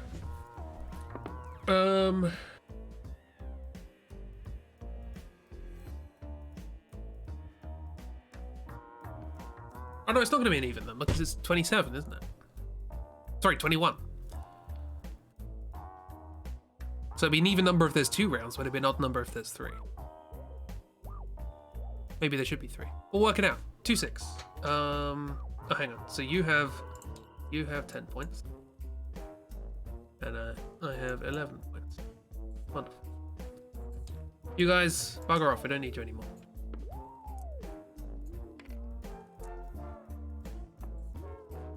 Okay. Simplifying the game components. Right. What do we want? We have 5, 6. 5, 6. If there's a piece already there, we move it somewhere else. We do something different one. 2, 1. This goes to, that's the same. 3, 7. 3, 7. Whoops, sorry, I'm doing this the wrong way around. 3, 7. 2, 1. The 5, 6. Yeah.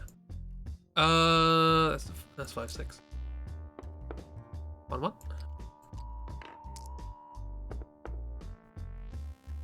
3, 7. Already got that. 3, 6. And finally, 1, 5. Okay, round 2 begins.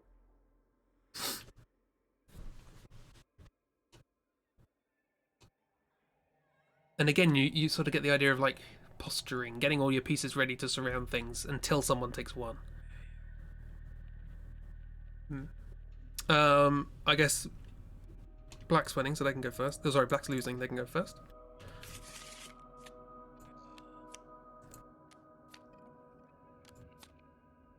Normally, I guess you'd keep your cards from the previous round.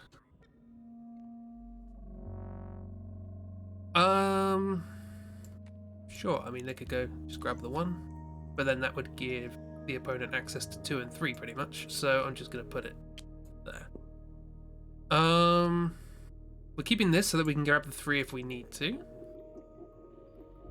Oh, sorry, I'm looking at white. Ah, I'm an idiot. I'm an idiot!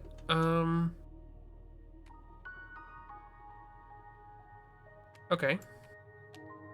So just as a reminder, the rook is clubs, the knight is spades, the bishop is diamonds, the queen is hearts.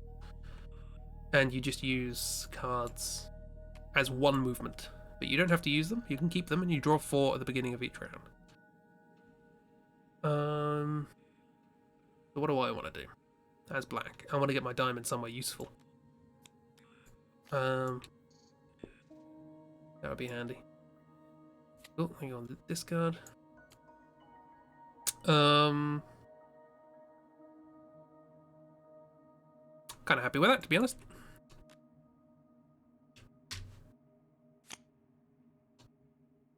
Okay, what do I want to do? I'll move my diamond there. I will not initiate anything until I can get my stuff in a good position. But the queen's ready to get the 3, I guess. That's hearts. Clubs. Let's move clubs somewhere useful. And other than that, that's it. Next.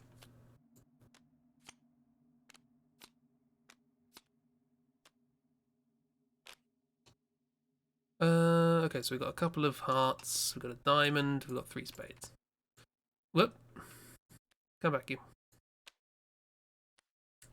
So what can we do with that? We still want to move the club. It's just there. A bunch of spades. Don't really want to move the spade. But it's going to be a while till the 6 comes up. Diamond. Okay, let's start bringing the diamond over. A bit more.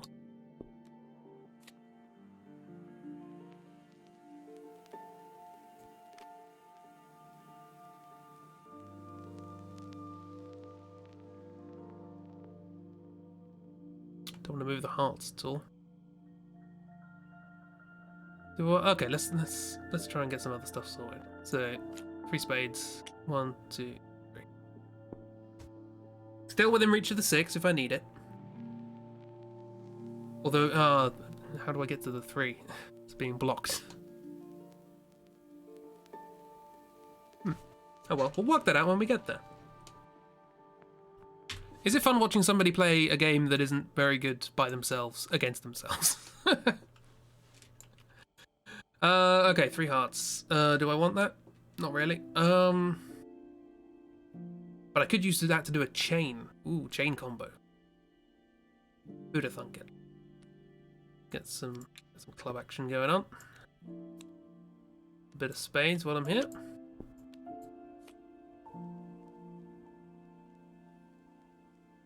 Don't want to get the diamond just yet.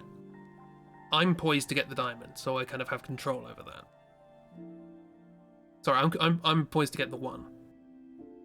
Black isn't going to get the 1, but as soon as I get the 1, they can get the 2, and then they can get the 3. And it's the Cascade. Maybe this game should be called Cascade. I don't know. Right. Your turn. 4 more. There's a club. There's another club. There's a spade. Ace of spade. There's another club. Okay, lots of clubs. Probably moving the clubs is a good idea. So just move that there. That's fine. Moving hearts. Don't need hearts to be moved right now.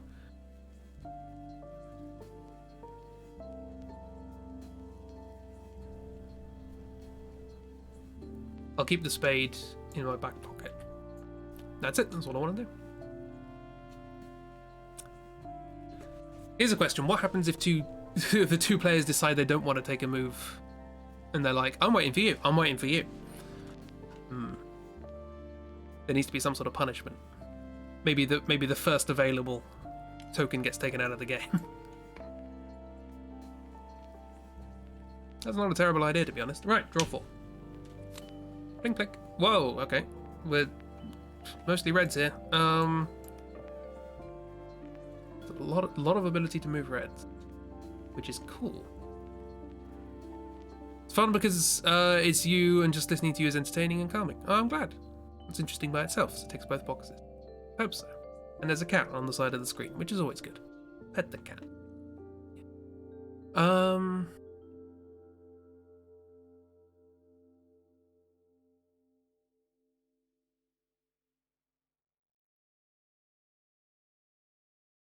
Because I've got loads of hearts here.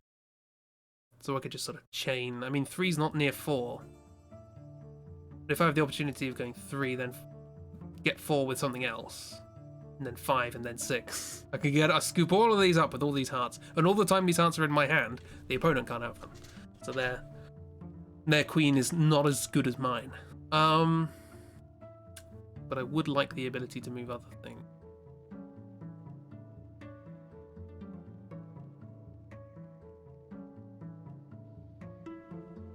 I like clubs. I want clubs. I want to go up and get that 4. You know what? I'm going to skip this go. Okay, diamond. Heart. Spade. Not spade. Well, stop it. Cheeky so-and-so. Right, what do we got? Now we've got a lot of... This is when the game gets scary, because just a lot of stuff can happen in one go.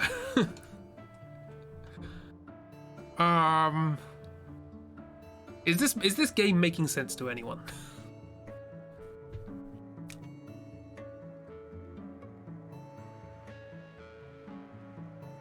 You don't want to do that? It's the diamond. What do I want to do with you, though? That's ready to get the 2, maybe the 4. Spades. Got a bunch to be able to try and get the 5 to 6. Clubs. Clubs isn't really doing much. I guess I can move the clubs down here, and then maybe we can go get the 1. Maybe we can start this whole thing. I'm terrified to get the 1, because that's when it all kicks off.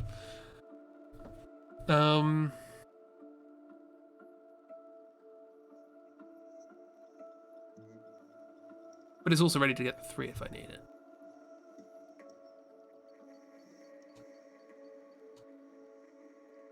Do you know what? I quite like this game. I mean, it doesn't mean if it makes sense to you, because on a good day explaining a game to you is a nightmare and you're very tired. That's fair. So, okay, I should actually explain the rules, because this has been through so many iterations. Do you remember when this was a survival horror game? The basic idea is you have cards in your hand and 4 pieces on the board. Those 4 pieces correspond to the suits of the cards. You have the rook is clubs, The knight is spades, the bishop is diamonds, and the heart is queen. Well, the queen is heart, sorry. And you can just play a card on your turn, and that's one move for that piece. You can move up, down, left, right. You can play as many cards in your hand as you want. You don't have to play any if you don't want to. And at the end of your turn, you can draw 4 new cards. The idea of the game is to capture these pieces, which can't be moved on to until they are the smallest number left on the board.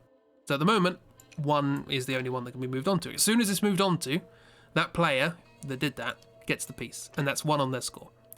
Then, whoever moves on the 2 gets that piece, and that's 2 on their score, and so on and so forth until all the pieces are acquired. And so you can't get any of these pieces until the 1's got. Then none of these pieces until the 2, and so on and so forth. But the higher value pieces are obviously more value, but you can't get them until the lower ones have been taken. And that is basically the game. I'm just trying to work out whether or not there's like a particular winning strategy, because that's not fun. There's also 6 things on the board, and there's only 4 pieces you have, so that's helpful. But you can just stockpile lots of moves if you want to be annoying about it. But they are randomly placed, so that's advantageous to not being annoying. It's quite a simple game.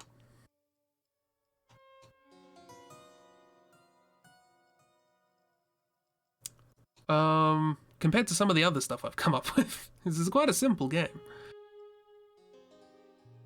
Okay, so it's Black's turn at the moment, so I can use as many of these cards as I want. This is 3 cards, so 3 hearts means I can move my queen 3 spaces. 3 spades means I can move my knight 3 spaces, so on and so forth. There's nothing really useful I can do with those. I'll move my bishop somewhere helpful, maybe. Move you over there. Why not? Okay, my go. 4 more cards. What do I get? Hey, something that isn't red. Not a lot. Okay. So I'm now playing white.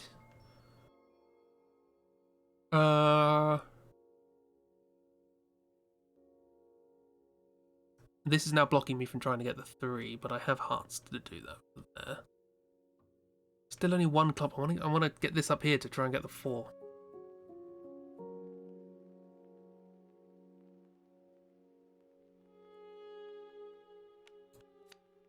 I'm going to play 2 spades to move you up there.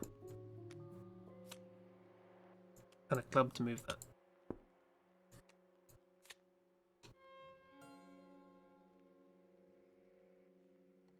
And that'll be that. I don't want to get the 1 until I can get more, because the 1 isn't worth much, and they're ready to get the 1. They're ready to get the 2.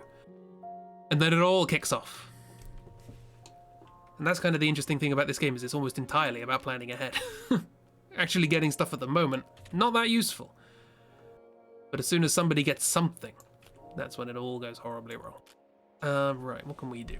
We're now black. I'm glad you get it, at least. That means it's not too complicated.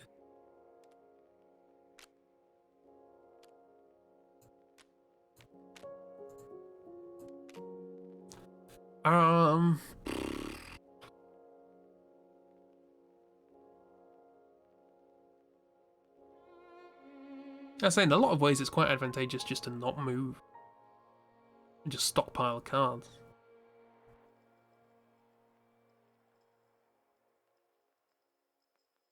It's interesting analysing a game that didn't exist an hour ago.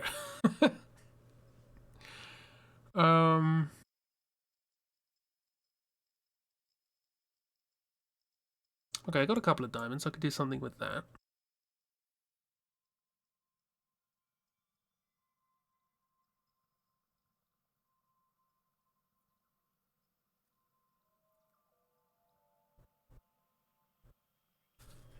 I'm gonna move you down there, actually. I think I might be ready to start doing stuff. Whoops. Just move my window. Okay. So I can do that to get that. Then a club up. That to do there. That. 1, 2, 3, 4. Wow.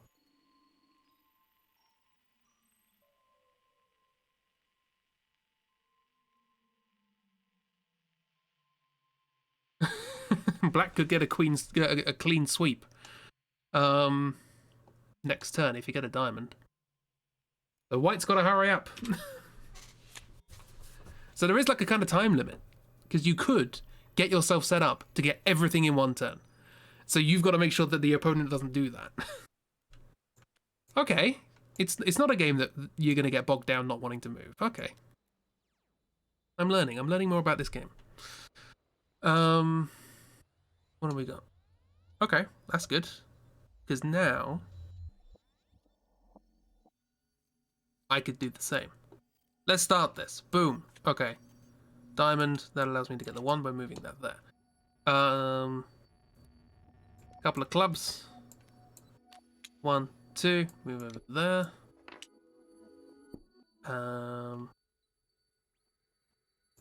Give me a heart to get the 3. Oh, you've got to stop this from happening real quick, haven't you? There's a club to get the 4. There's another heart to get the 5. And why not? 3 more hearts. 1, 2, 3. Ah, clean sweep. This is why you got to be careful about not wanting to go first, because the first person. And look, black was like 1 turn away from doing exactly the same thing.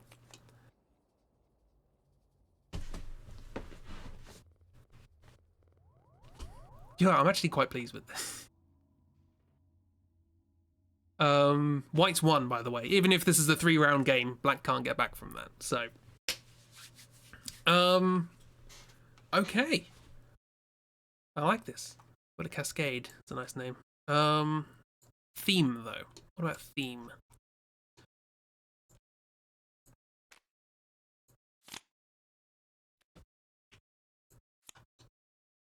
See, luckily for me, I have no memory, so I can play as 2 players with completely different hands and just not remember what the other person has.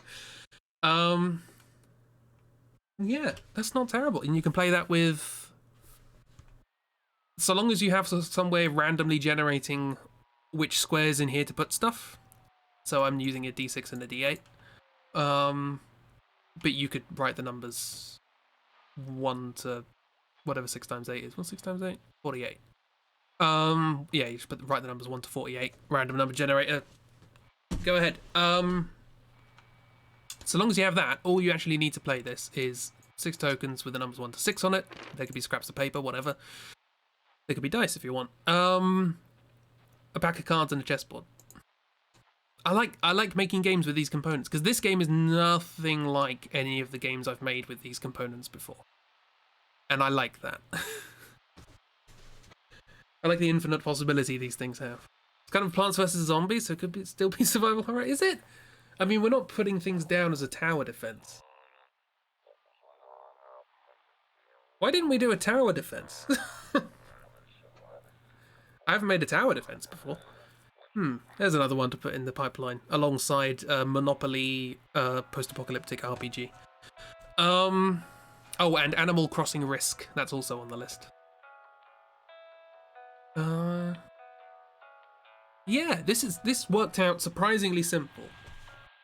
And at the same time actually quite interesting. Because, like I say, you've got to be brave enough to start the thing. Because otherwise, your opponent might be able to get the entire cascade before you.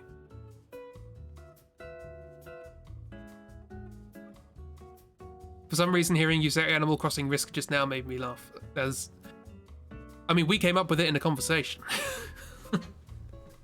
So, maybe. You laughed then. So at least you're consistent. Oh, okay, that's fair. Just so funny. It's yeah. I think you can make it work. I think you can make an Animal Crossing style game with a risk set. I have a risk set. I have a Lord of the Rings risk set. I don't know if that's the same. Oh, the only board games I own are the ones that we had as kids. So I have Scrabble, the Simpsons Cluedo, and Lord of the Rings Risk. And that's it. I bought a chessboard just to make games on. That's a point. Chibi, do you want to play Chaos Chess at some point on stream? I still haven't tried that out yet. I want to give it a go. Might be fun. Yes. Yay!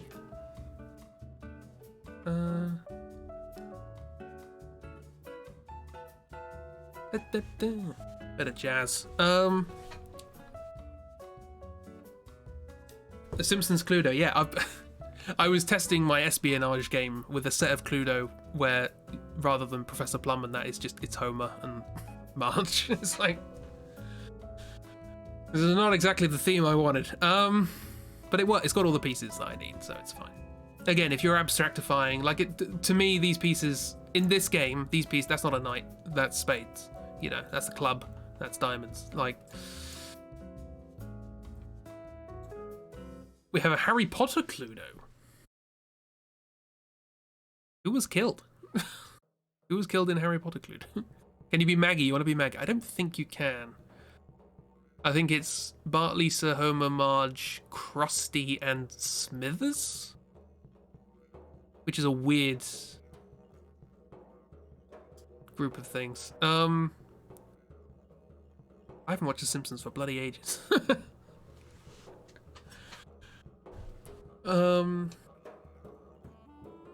Yeah. This isn't a terrible game. You can't remember. Does anyone like die in the middle of those stories? I can't remember. I guess a few people do, but they're usually villains. Maybe the author is dead in Harry Potter Clue. Can't but hope. Never played Cluedo, but the internet has clued you in. Yeah, I still have yet to tweak the balance for my Cluedo espionage game. Because again, like a little bit like the earlier version of this where you used the number on the card, you would just always play your biggest card. There's no reason you wouldn't play your biggest card.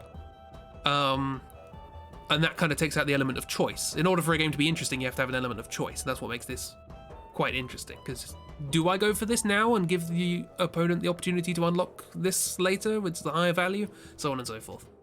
And my version of... I tried to make the game just with the set of Cluedo. But it ended up being that. It ended up being there's always the right thing to do. And that's not fun. You have to have an element of choice. So I came up with an idea that was a game that was the same sort of game that was much harder, but you got cards with abilities on them. And so you could use those abilities to try and go, okay, well, if I do this, then I can do this. You can combo things and it makes it more interesting. Didn't play it too often because there are never enough people interested in playing it with you. No. That's the problem with board games, isn't it? Got to find people that are interested. And that's why I designed 2-player games on my own. Yeah, well, I know the first hour of this wasn't particularly interesting, but at the end, we did come up with what I think to be an original game that is kind of interesting. I was sitting here thinking, what do I do on my turn? You know, there is a game with tactical considerations that I made in 2 hours, and I'm not complaining about that. So, eventually I'll come up with a theme for it. I always like having a theme. But usually the theme is to explain complicated rules, and this doesn't have complicated rules.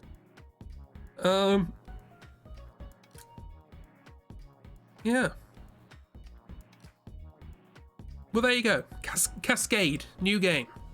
New game that you can play with a pack of cards and a chess set. There you go. I like how the first mechanic that I thought would be a good idea to include in the game was having dice on the board, and they're not on the board anymore. Your brother kind of thought Cluedo was very easy and a bit stupid, so after a while it felt silly asking him to play. I mean, it's kind of, I would argue that it's sort of a little bit too random, in a sense. Like, you can kind of just sort of win through RNG. It's not a game that's easy. It's just a game that's sort of a little bit all over the place, and that's why it's good for kids. You know? That's how brainstorming goes. First there's nothing, then there's everything.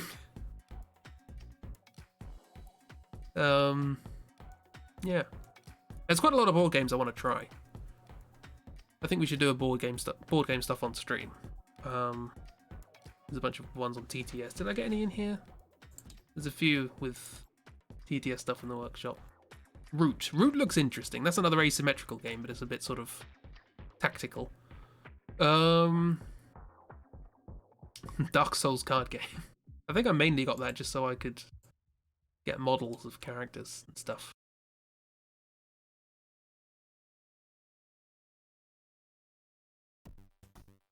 I think was there. Oh, that's not the one.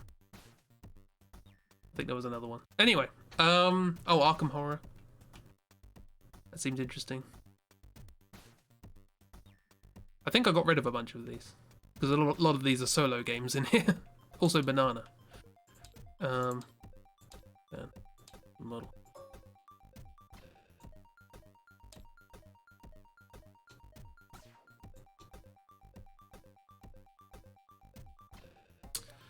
You just looked it up online, and apparently no one dies in the Harry Potter Cluedo. A student disappears. If you found the right one, that's not fair. Cool, it's taking a while, isn't it? You're taking a while. Come on, you can do it. You can do it. Oh, Frame Man doesn't like this. Frame Man does not like the banana. No! Go away, banana. Go away. Stop it. It's too late. Frame Man's gone wild. All I wanted was a banana. I mean, did I save it as a thing? No, I didn't. Objects.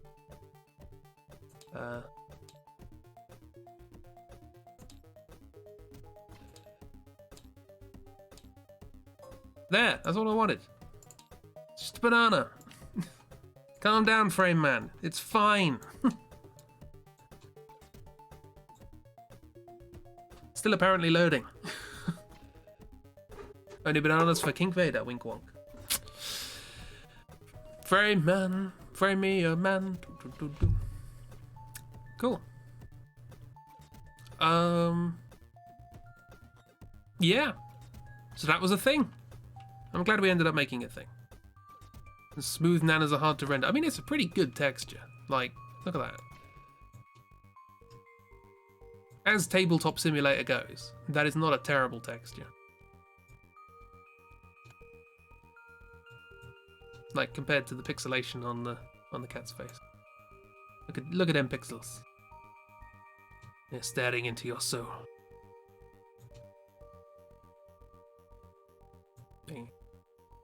Frame Man cannot or will not calm down. Both. Yeah. Well, that's a stream. So, goodbye, cat. Yeah, thanks for coming along. I'm glad this wasn't completely wasted 2 hours and it eventually came together at the end, despite the fact that it bore no resemblance to how we started. I still like the idea of trying to get a survival horror game going on a chessboard, but I'm not entirely sure how that's going to work. Maybe you only have one piece. I don't know, I'm interested. I'm intrigued. Just wanted a banana. A banana. I wanted my potassium. Yeah. So thanks for coming along. I thought, yeah. I wanted to know whether this would be an interesting stream. Turns out it's half interesting, half very boring. But people like these relaxing streams, so can't complain too much. Hope you had a nice relaxing time. The relaxing times will end on Tuesday. For on Tuesday, bleh, like that. The draw-through's done. We finished that. But we're going to try and rewrite Final Fantasy VIII, Fool's AU. I know we've already done a Final Fantasy VIII, Fool's AU, but we're just trying to rewrite the story at this point. It was a relaxing time, yeah. As far as I can ascertain, between Ragdoll's night stories and Chibi's One Sorceress for the Price of Two story, and my if you're gonna go time travel, do it properly story, we may be rewriting this several times. But Ragdoll already started with some great ideas. Yeah, I think like Ragdoll's idea, like the core idea of the knighting. I know obviously Ragdoll's getting into some sort of quite, actual detail, unlike the game. AUs of Australia. Yes. Yeah, so Ragdoll's getting into that kind of idea. I honestly think, like, because my idea and Chibi's idea aren't really compatible. Because my idea is, hey, you've got time compression and time travel, let's do it properly. And Chibi's idea is, why do we need it? Let's get rid of it. We've got a sorceress in space. Why not? But Ragdoll's, your goal was to try and keep basic events the same, but make it make sense. Yeah, see, mine kind of is like that. But I think my idea can be implemented with a dialogue patch. But you could also, as I have done, completely rewrite the story with that as a basis. So, but yeah, so Ragdoll's idea can fit in, like, is compatible with either mine or Chibi's as well. So we can come up with whatever flavour of story you like. Although I do like the level of detail you're going into, which is quite nice. Also, yeah, Ragdoll's also pointed out a few things that I either got wrong or didn't include in the draw through, like Cheery is in the prison when you arrive there, and the reason I didn't include her is because I forgot she was there, because she leaves immediately and then comes back, so she might as well have not been there. I didn't actually know that when she became a sorceress her limit changed. I didn't know that because I never use her. I never use her as a character. Yeah. Your idea is just, wow, one sorceress is basically useless. Yeah.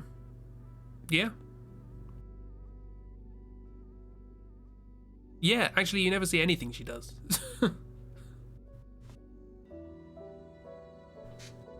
She's strong, though.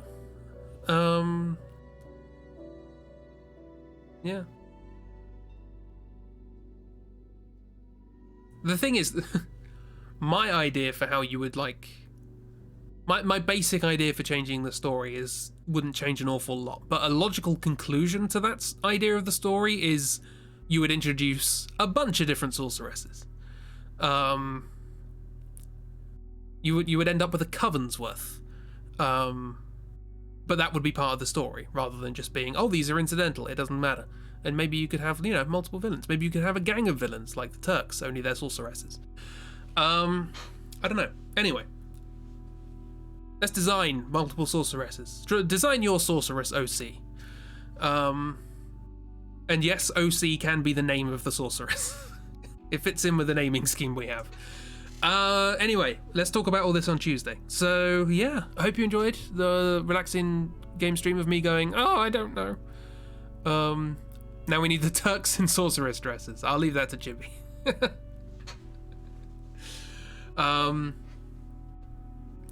Yeah, so,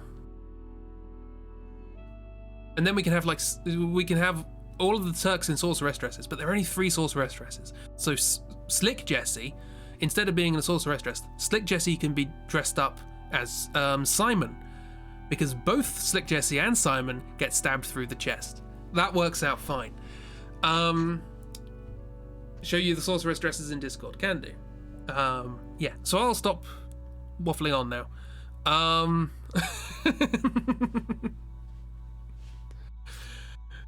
was waiting for that. So, I like how you cared so much more for that incidental character being stabbed in the chest than you did at all for the main character of the following game being impaled through the chest. Yeah. There's you just wanted a banana. And I've been impaled through the chest. I'm gonna shut up now. Thank you everyone for coming along. Hope you had a good time. Hope this was a nice relaxing stream, and I did actually eventually make a game out of it that I quite like at the end. So I'm really surprised. I really didn't expect to have like a proper game. It's not the best thing in the world, but it's interesting. It's an interesting little curio. Keep you occupied for half an hour. So yeah. Have a wonderful time. Hope your next week is grand. You say that like you didn't adopt every minor character in FF8 and left the main characters to die. Yeah, it's just the fact that it was a main character getting stabbed versus an incidental character getting stabbed, and the incidental character was by far the one you liked the most. But then again, incidental characters in these games tend not to get fleshed out very much, particularly in my draw-throughs, because I have to explain everything. And I'm bad. Slick has character. Slick does have character. You're muted, but thanks for streaming. Don't worry, you're muted because I'm just waffling on just far too much. Yeah. Because Artsy's great. They're a good person. Everyone give them love. Simon is an angsty, boring little shit. Yeah. I don't think I did a bad job explaining that. Shh. Don't write it in chat. You can read that. I'm gonna stop now and get music up. What's do I have anything with the word cascade in it? Probably not. Bone Trazzle, why not? Have a wonderful week, everybody. Enjoy yourselves. Look after yourselves. Do something good for yourself. And I'll see you around. Yeah, goodbye.